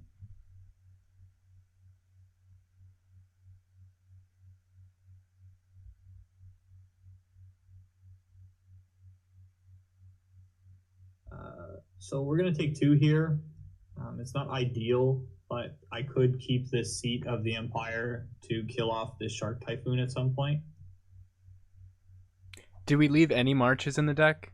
I think we left 2. So that's the bad card that we leave in, is the March, which, like I said, isn't that bad, as it's a 1 mana removal spell for Shark Typhoon. Right. So they found 2 Shark Typhoons already. Depending on what kind of list they're on, that could be all of the Shark Typhoons that they have. But they could be playing something like Harry plays, where now he's playing all 4 of them. So we're going to take this hit here. And then at the end of the turn, we're going to play our Wanderer. Okay. Why is that? So we're trying... Excuse me? Why is that? Because let's just say we did play it there, hit the shark, and they play Teferi, we're very far behind. Right. Okay. So we want to do it at end step. The 2 life does matter, but it doesn't at the same time. So now, like, for example, like we could, play a Narset here. If we draw something, we don't draw anything really to protect the Narset. I debate on playing the Narset nonetheless, but I'll keep it there. They would just have Mystical Dispute up, and we could still be able to protect ourselves with an Azorius Charm after. Mm-hmm. Here we are able now to Azorius Charm one of them. But I'm just going to take it again. It's risky, but I really want to try and find lines 6 and 7. So I'm going to use this more as a cycle.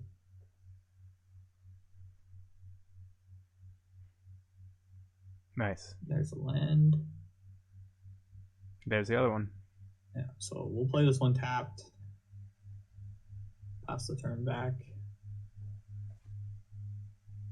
So they're going to probably, their own Wanderer. We're taxed into trying to counter this, but this isn't good for us. So it happened really fast. It makes me feel like they don't have a counter spell. But now we're open to Fairy coming down, right? And then we have to burn our Fateful Absence on it? Or do we? We do, just because they would be able to, we would play Hullbreaker Horror, and then we would have to deal with the two Shark Typhoon tokens and the Teferi, and then anything that they play. But they didn't go for it here, which makes me feel like maybe they have their own horror here. So Absence was super good there because it was also kind of like a fog. It was counter Wanderer and fog. So we're still at 11. So yeah, they're gonna play their own horror here. Oh, another Shark Typhoon, actually. All right.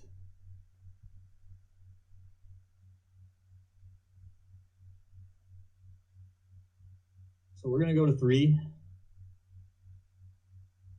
So then we're going to be able to play the horror.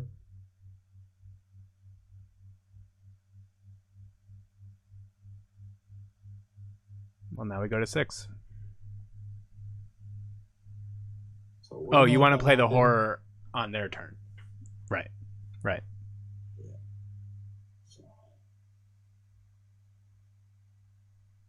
So now we have to hope that they don't have a Fateful Absence themselves. Mm-hmm. All white.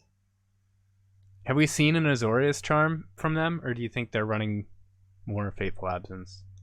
They might be running more Fateful Absence, as we haven't seen any yet. All right. They'll let you untap with it, so. So this is good for us here.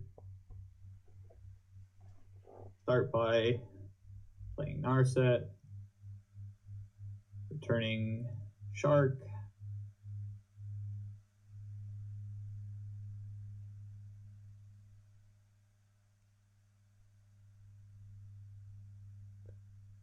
So they're going to absorb here.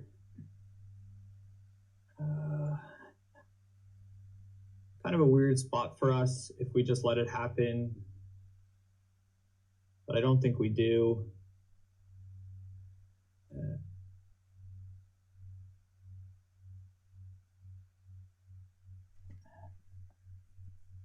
I'll absorb back. Oops.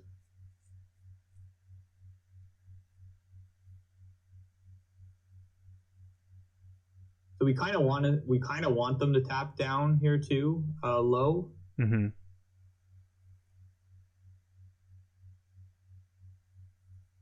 So now we're not going to pay for it. We still return the 2 sharks, right? And now we can Fateful Absence to Fairy? No, now we can just straight up attack to Fairy here. Oh, right, right. And now we can hold up Fateful Absence as almost its own pseudo counter spell. Right, yep.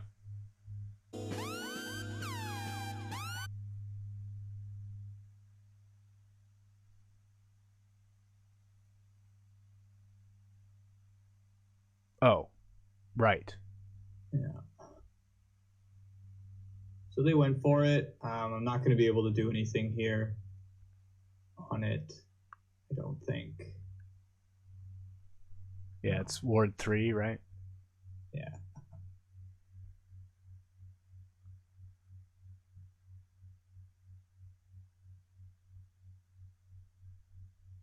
So yeah, that one kind of hurts. I did kind of forget about that. Also, for some reason, thought I could absence it, but it has Ward 3. I'm just going to run it back. Game went pretty much how we wanted it to go. They have a lot more Shark Typhoons, which makes me think they're probably on a more, not my list, more Harry's list. Which is something to keep in mind. Means the marches are actually a little bit better now. We're probably not as upset to have them in our deck construction at this point. This hand's very good. We'll keep it.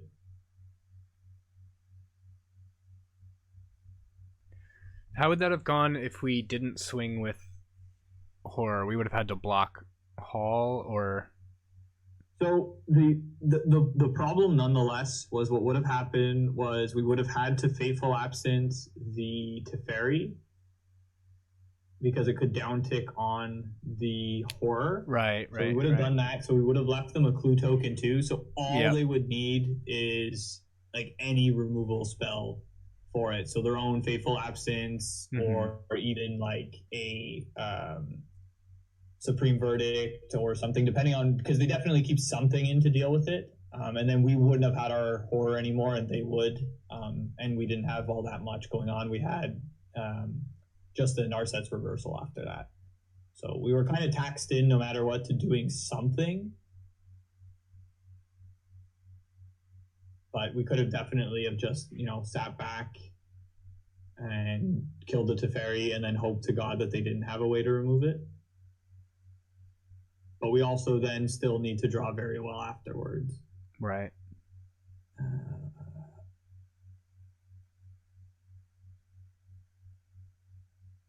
I'm going to play the Hall here.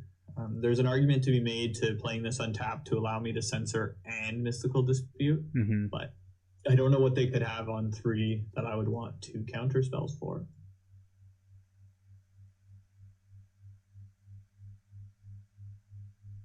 Again, feel really lucky that we drew our one of Fateful Absence. It means that we can't really get got by a Hullbreaker Horror on 7. So we'll play this untapped so that we could Memory Deluge.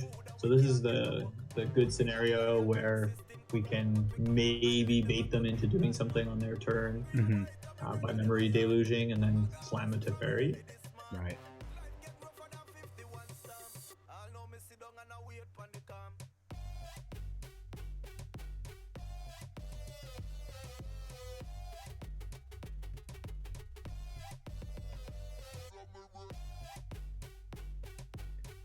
Let's see.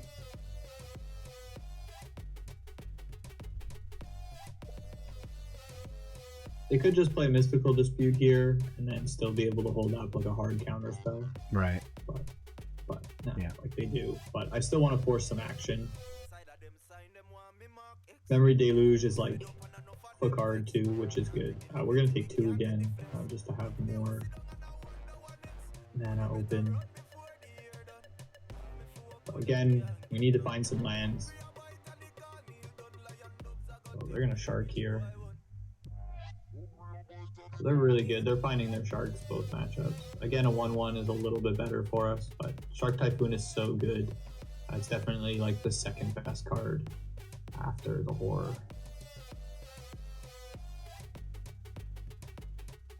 Are we going to cycle Censor here? Yep. It's going to get worse and worse as the game goes on, and we're looking for land drops. Dovin's Veto also very good, though, but land drop it would be nice. We missed, but March is kind of good, too. It allows us to kill a Shark Typhoon for 1 mana.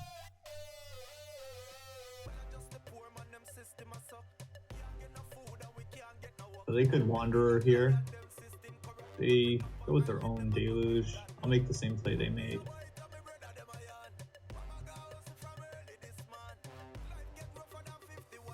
So if they just hit their land drops, now they're ahead, and they did, and they still have a deluge just like we do, so they're going to get to theirs before we get to ours.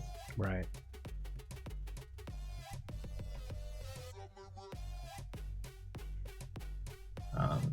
There's an argument to be made to leave this one alone as it's like the smallest one. Mm-hmm. Every other one will be additionally better than that, but I'm still going to cast it anyway just to use my mana.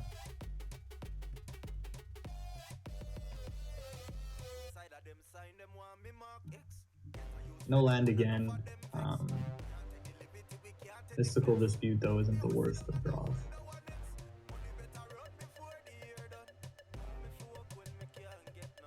Wanderer here. Counter it. But puts us in a bad spot. They can now play a Teferi with their own veto up. Right.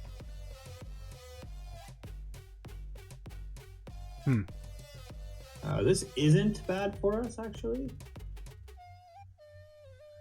Yeah, this means we can play Teferi next turn if they pay the tax, right? Yeah, if they pay the tax, or which looks like they will, which means we can Teferi.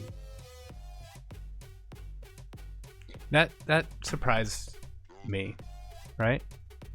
That they paid the tax? Yeah. Does it just mean they don't have veto in hand or absorb, or? It doesn't feel, just by that play there, it does not feel like that's something that they have. So drawing the land isn't horrible, but isn't great. Would have loved like a counter spell to be able to protect this Teferi.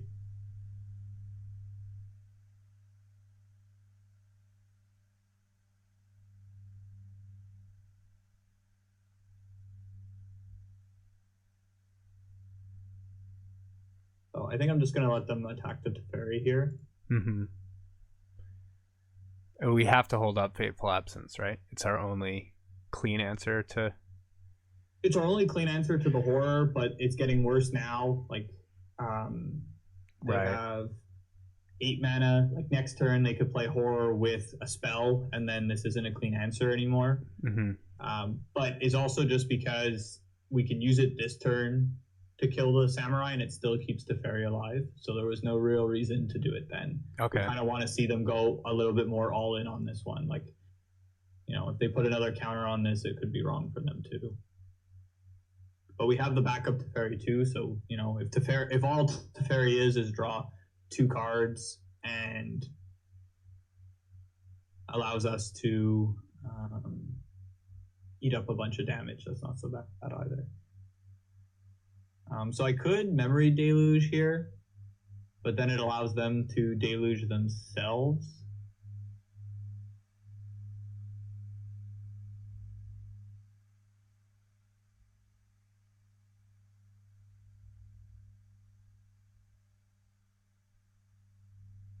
So they're going to play a big shark here.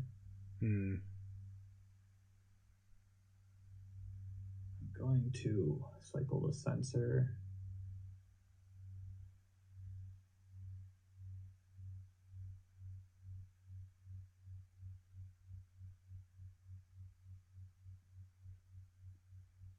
They did go all in on it. If they didn't have the shark here, would have been a little bit better for us.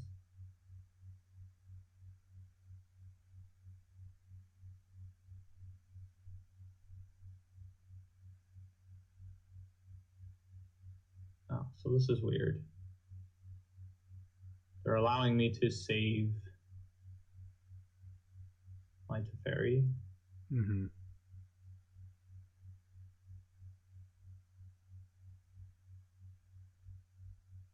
So they do have a veto now.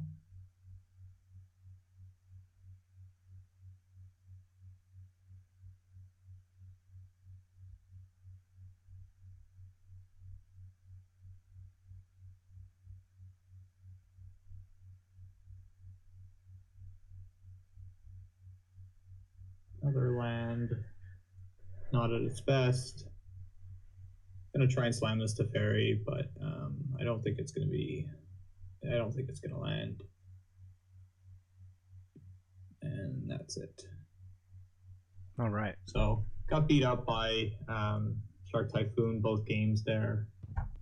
Here we are for round 5, final round. On the play again with a very nice looking hand. We'll keep this again, 4 lands, 2 spells, and a Teferi. Can't really ask for much more than that. 5 games of no Luris. No Luris, I know, surprising. He is seeing like a little bit less play now. A lot of the popular decks aren't playing him, like Red Black Anvil, Jund, Blue White Control, the mono green deck. So we are seeing Winota. We're seeing a lot less of Luris here. He's not as overpowering as he is in Modern, where every single deck plays Luris practically. Have you been seeing Rakdos Anvil decks without Luris? Without Luris? Yeah. I've seen, I guess, like, maybe they're not, like, Anvil decks. Like, maybe they're just more, like, Blood decks. Oh, yeah. I have been seeing people, like, going a little bit, like, bigger. But... yeah, the Herald of Anguish one is definitely a non-Luris deck. Yeah, like there's some versions. Obviously, like at its basis, it's a Luris deck, and I'm probably better as a Luris deck. But there are some people who aren't playing it. Could be Phoenix.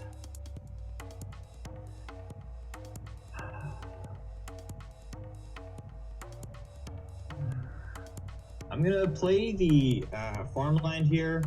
It seems kind of counterintuitive because we could hold up the Dovin's veto, but I'm not really afraid of anything that they're gonna do on turn 2, except for like Thing in the Ice, and I can't stop that either. So I'd rather be able to actually play like on turn 4, turn 5 untapped lands.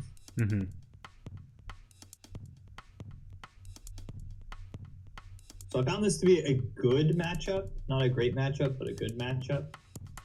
Rest in Peace really shines in the Phoenix matchup here. Right. So, Thing in the Ice, like I thought. The Charm here is going to look really, really good.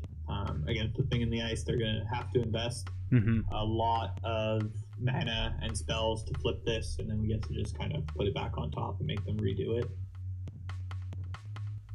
And in game 1, most Phoenix decks don't play any counter spells, so we can pretty much freely play our spells. Iteration is a really, really, really good spell, and a spell that you could consider countering.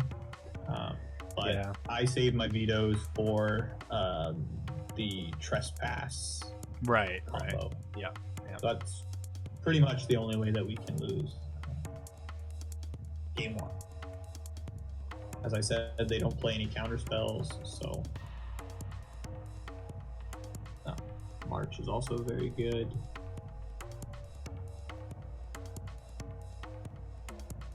So they have to play 3 more spells to even flip this. No 1 mana spell there, looks good too. They might maybe be saving it so that they could maybe get some Phoenixes onto the battlefield here. Right.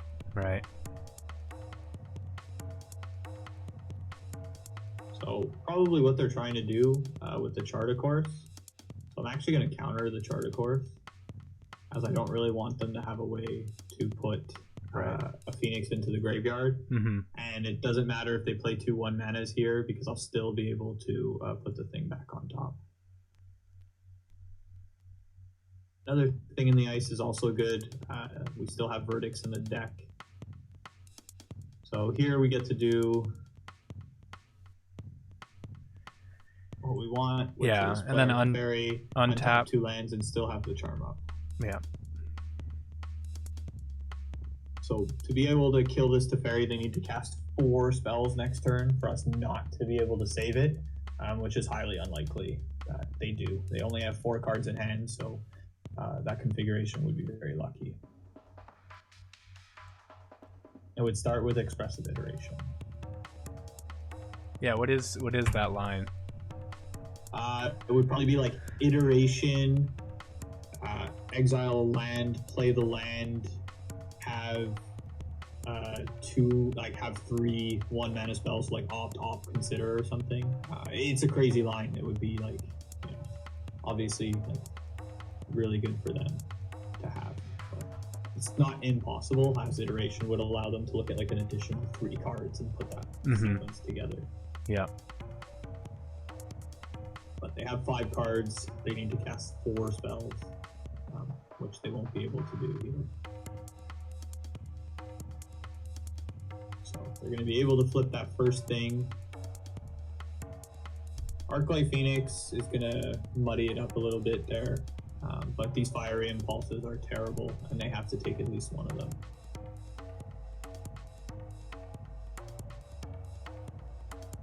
They're going to opt and then probably target their own thing in the ice with an Impulse to get the Phoenix onto the battlefield.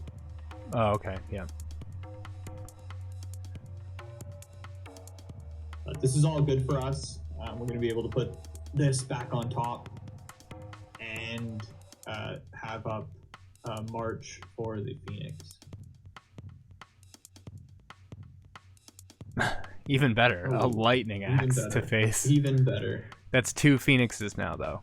So if he swings all it, if they swing all it Teferi, it's not great. Yeah, they're gonna get Teferi, so looking really good for them there. They did end up having quite the 5 cards. Oh. That's definitely a mistake. They probably, they write in chat right away. Yikes. Yeah. Honestly, it's still not good for us. It's kind of like weirdly positive that they did it that way, because I still can't interact like all that well with both things and the 2 Phoenixes. Yeah. So I guess it's more about saving our mana here. So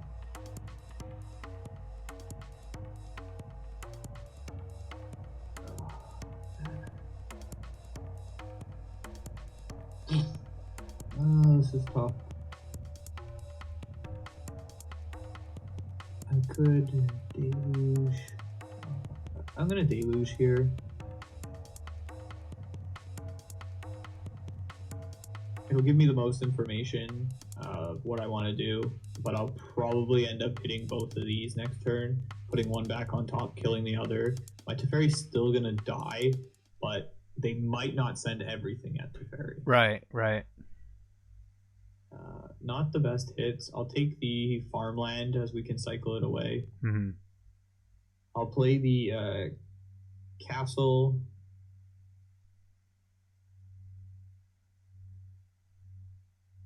So I was really looking for a verdict there, which would have made me play a little bit differently. I still know Teferi would die. They would probably send like a few creatures, and I would probably just let it happen and then kill whichever creature was attacking me. They could have another Phoenix here. Yeah. But they'll be able to discard at least one of them, and then they still have to cast a bunch more spells. Yep, another Phoenix. Well, it's one of the Phoenixes that bounce back from the Awaken Horrors trigger there. Oh, right. Yep. So, like, this sequence here allows me to keep Teferi alive. Unless they can cast one more spell off of this, right? Even if they can, I can, again, that's where, like, March looks really, really good, is I can throw away the Wanderer, okay, hit both of them, and then keep Teferi alive, which is good. If they have another Lightning Axe here, though, Treasure Cruise is pretty good.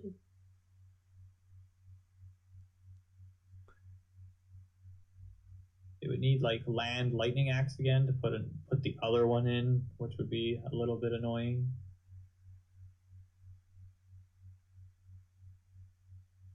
So put the Phoenix in.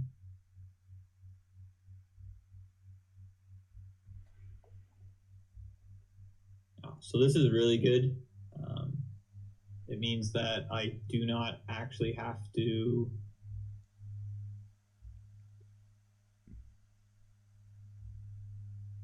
kill both.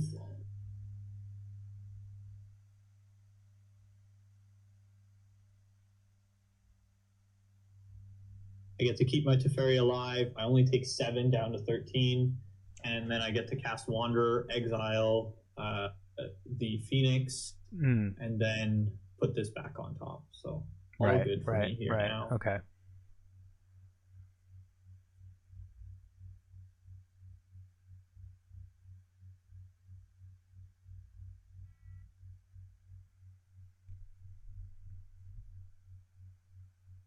I'll throw the other Phoenix into the graveyard. Another March is really, really good.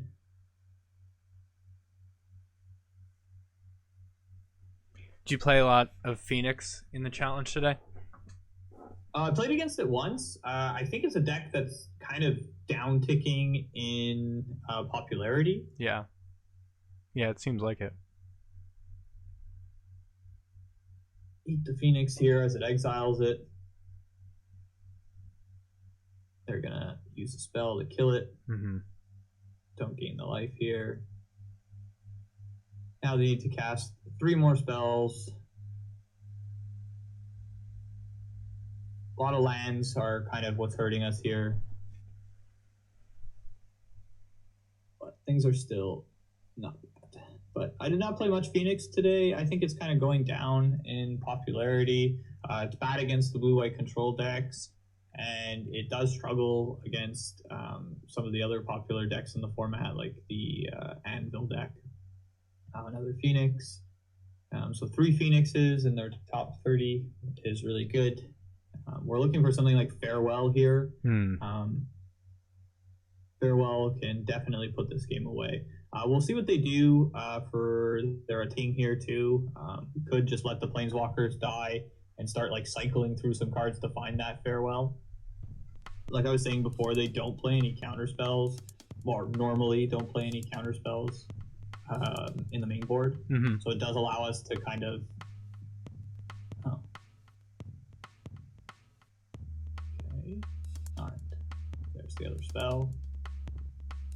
So that should be, that's all their thing in the ices and 3 of their 4 Phoenixes. Right. So if we can find a Farewell, we can definitely probably win this game. They'll have 1 Phoenix left. So we'll see where they go with their attacks if we want to keep anything alive. So they're going all at me.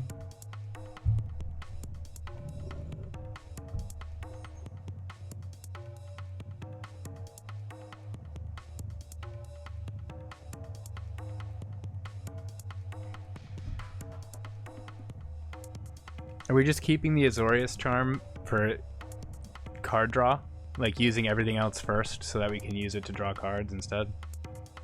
No, not necessarily. Okay, I'm not gonna kill that. I'm still going to use it probably to put something back on top. I just didn't want to put the thing in the ice back on top because I'm trying to go kind of for that line of getting rid of all of their win cons. So if I put it back on top and then I was to Farewell, they would play one again. And then I would have to deal with it. Okay. It's not necessarily right because you could put that back on top, use the March on one of these, which is a much more like permanent answer to them. But I'm kind of trying to play to my Farewell here, or even just a Supreme Verdict at this point.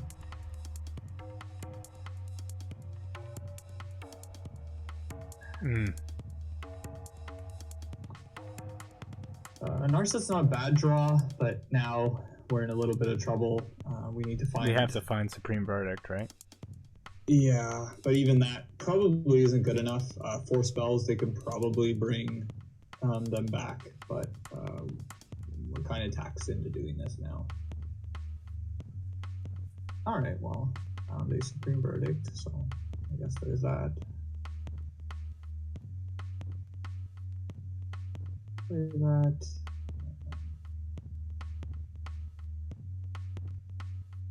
This. So they need to be able to cast 3 spells here to get the Arclight Phoenixes back. If they can, we're just dead. If they can't, we're looking pretty good.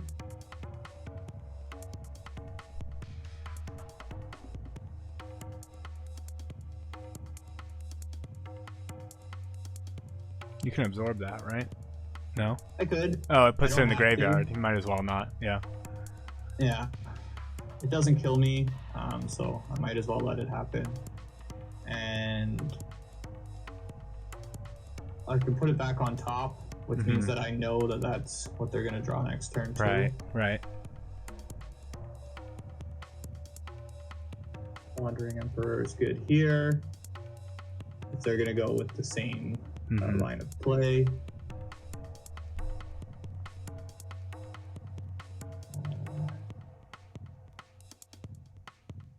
This.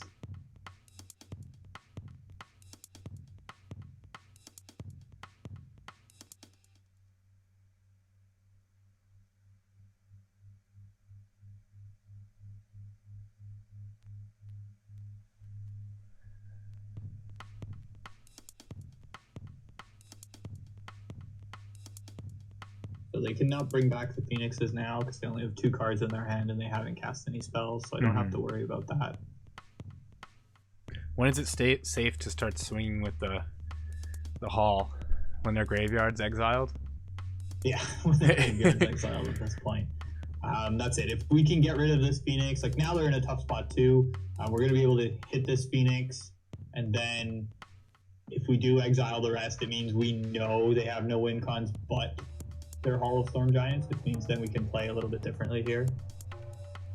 So they're probably debating on not attacking because they know that the Wanderer exists. Gonna go for it here. Gaining the 2 life here too is really good. Yeah. Gonna cycle the land here. Another land. Farewell. We drew the Farewell, so that's pretty much all we were looking for at this point. If they do have some sort of counterspell too, we do have counterspells to back that up. So this is what I was saying. Game 1, we're in a really, really good spot. Without counterspells to react to any of our spells, we can kind of just freely play the game how we want to play it. And it normally works out for us. Sideboard games are a little bit more difficult. Some lists are even playing their own horror in the sideboard too. Oh yeah? Yeah, I've seen some of them play it exactly for this scenario because this matchup for them is just atrocious. We'll Farewell here. All graveyards. We lose our Deluge, but it's obviously just too good for us. Yeah.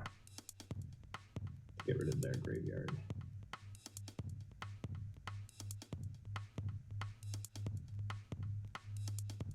So now we have the option of using either castle here too. And now we're pretty safe too. They concede, but now we would start attacking with the Hall. We have enough mana too that we'd even be able to hold up counterspells after attacking with the Hall. Right. So this matchup, Rest in Peace, is the best card by a mile. Just takes away half of their deck, and it means they have to play this like more fair draw cards and temporal time pass deck for like 9 or 10. So it makes it a little bit easier on us. We bring in the Mystical Disputes, the Horror. They have the same problem that like other control decks have, is they don't efficiently kill it. So if we just turn 7, tap, play it, they're in kind of the same situation. I always bring in the Narset's Reversal because it's really good against Treasure Cruise. Right, okay. And Shark Typhoon, if you make a shark as a 6/6, they can't remove it. So then it just can block forever.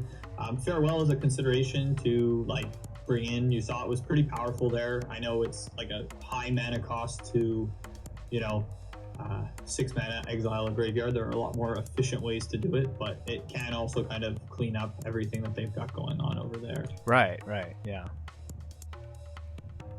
Cards that are bad, the Absence is very, very bad here.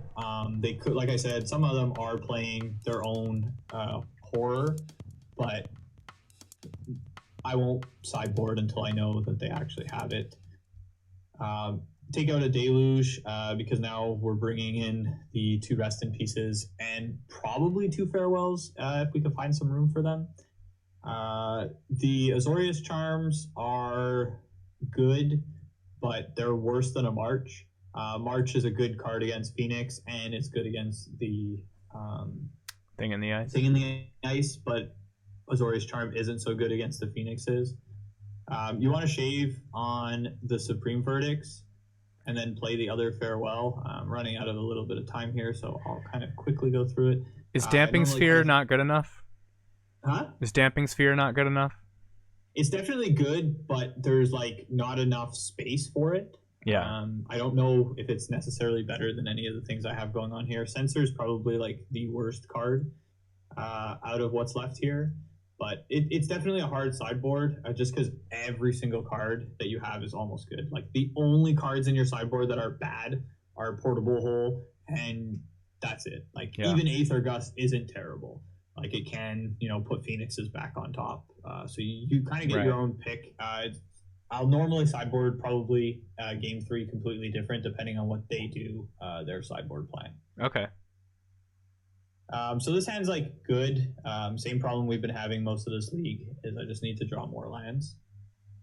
But it's good. We have got a veto. Narset's so good in this matchup. A March for an early Thing in the Ice and Teferi. So we'll keep this. Important to note, we'll definitely lead on Castle Ardenvale unless we draw a different land, as it checks for plains or this one just for plains, and the pathway is not a plains. Narset's Reversal, not a very good draw here. So we got 2 more draw steps to find that third land, and the problem with that is that we also need to find lands 4, 5, and 6. So Thing in the Ice. Mystical Dispute's okay, but again, we're just really hoping for lands.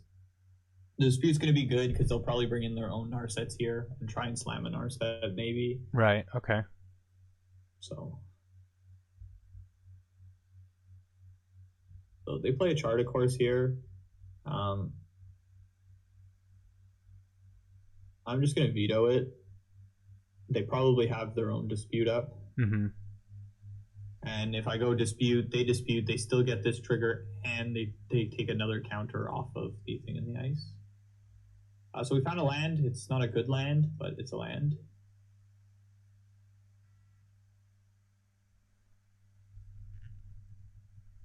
Does allow us to kill the Thing in the Ice, so that's important. If they do kind of go all in on it this turn and try and flip it. Yeah. They play another thing.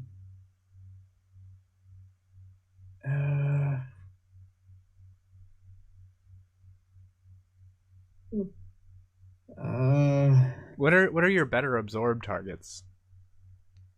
The third? No, because it's cast triggers. It's definitely Thing in the anything, I guess, really, but like Thing in the Ice is good. I can't absorb here. That's the problem. So I'm debating on Field of Ruining this to get double blue and then Mystical Disputing, which I think I'm going to do.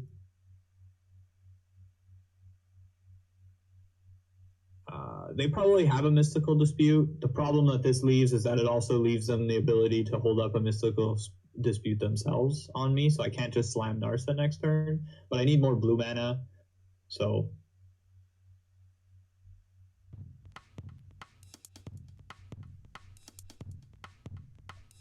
Field of Ruin is like a weird necessity that you need to have because the creature lands are so bad, but it looks so terrible when it's your third land drop. Yeah. And you play Absorb. Right. Like this turn, it would have been a clear Absorb. We would have tried to absorb it. They probably might have countered back anyway. And then if we drew a land, we would have been able to play like Narset with our own Mystical Dispute back up. So it would have been really good. But instead, we're in this spot. So they made a mistake. They didn't float the mana when I targeted it. So if they wanted to counter, they would have had to tap out. And I think that's where we saw that little hesitation where they didn't want to because they're afraid of an opposing Narset. I've drawn another March, so that's not very good.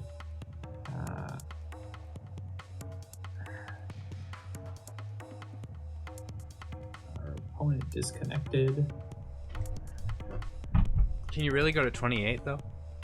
I know, that's the crazy part, right? Is can you actually play 28 lands? I mean, you can. I've played control decks in the past with 28, but I don't know if that's necessarily the solution.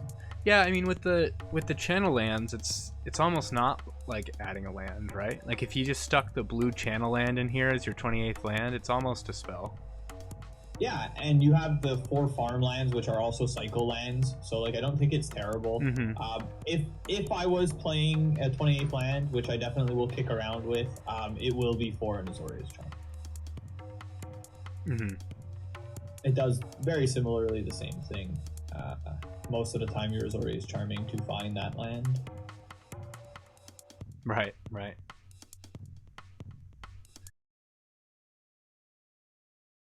There we go. Oh, okay. Timeout. All right. And that's it. Yeah, so for the Emry Paradoxical Outcome deck, we didn't get to see what it did, but it did showcase the power level of Narset, which is a common theme that we saw like through some of the other matchups too. So in the control mirror, I said it a few times, and we did see it. If you can land Narset in the control mirror, you're also probably winning the game. Similarly against Phoenix too, there's just so many matchups where Narset just either wins the game or puts you so far ahead in Pioneer that it's probably one of the top cards that you could be playing, and a big reason to want playing a control deck, whether it be blue-white or blue-black.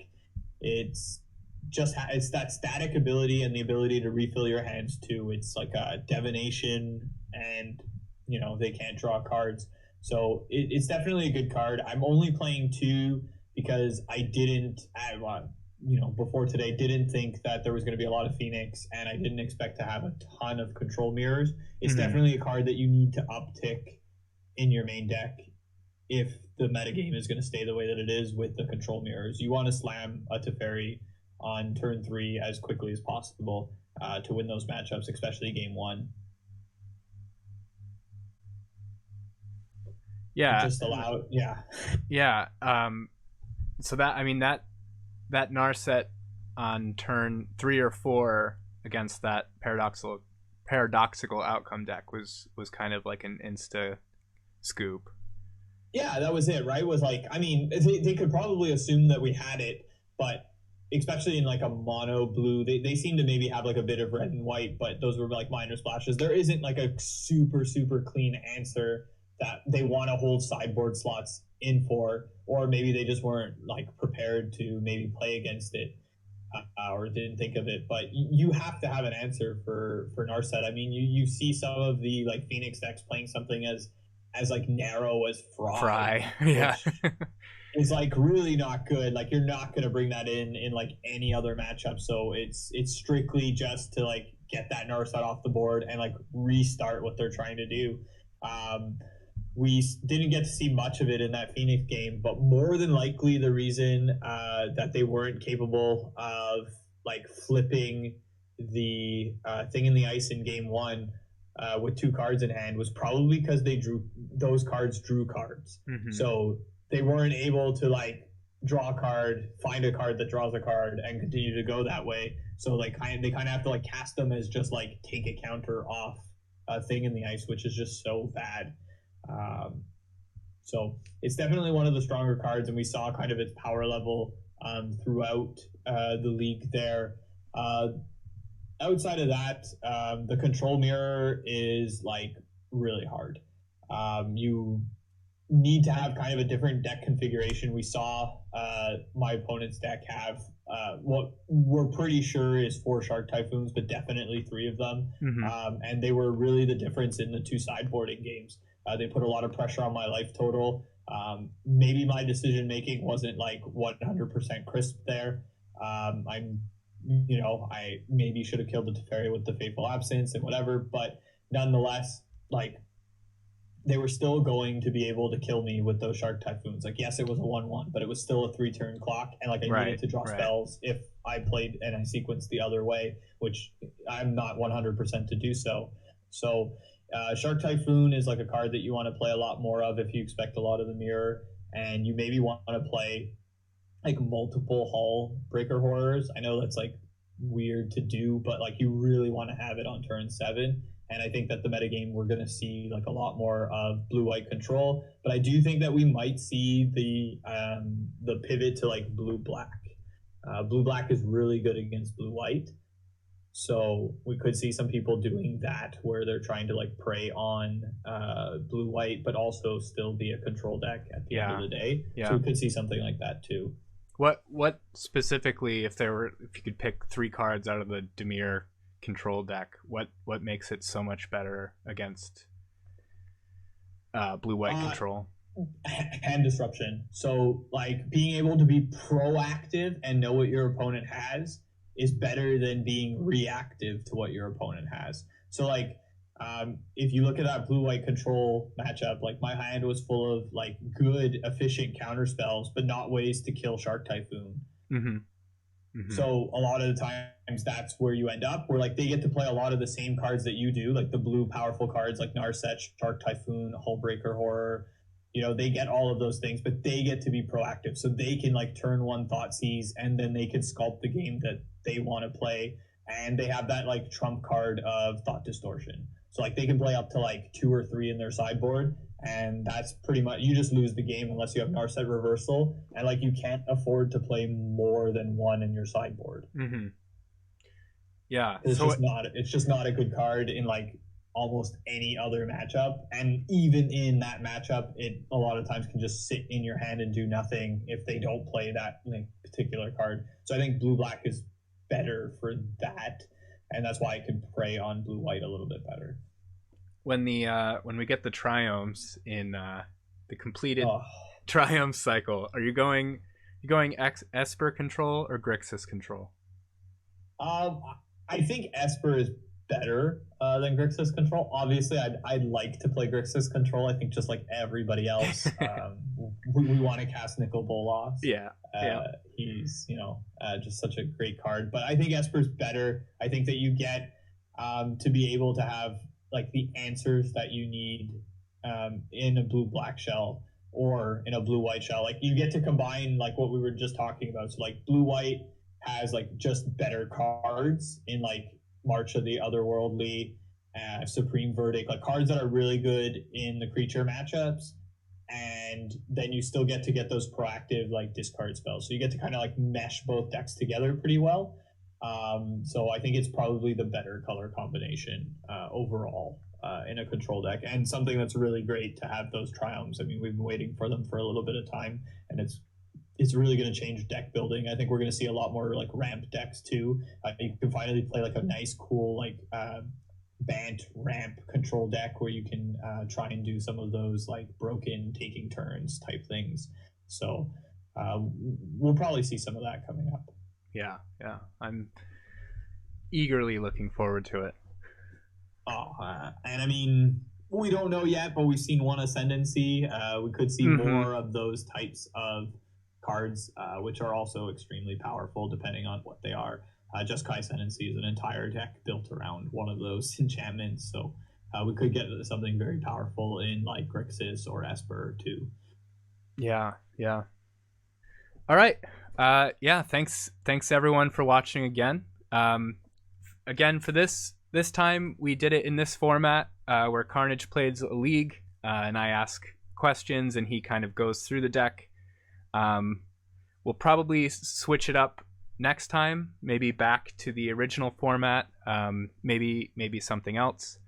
But for the near future, this is going to be an ongoing series with me, rose-emoji, and Karnage Cards. And any spoilers on what you think for the next deck? I won't give it away. All right, cool. Yeah, keep a lookout. And we'll post it. These are always going on YouTube, and we'll share the link on playingpioneer.com and probably on Twitter and in the Pioneer subreddit. So, thanks again. Thanks, Karnage. Have a good night. You too.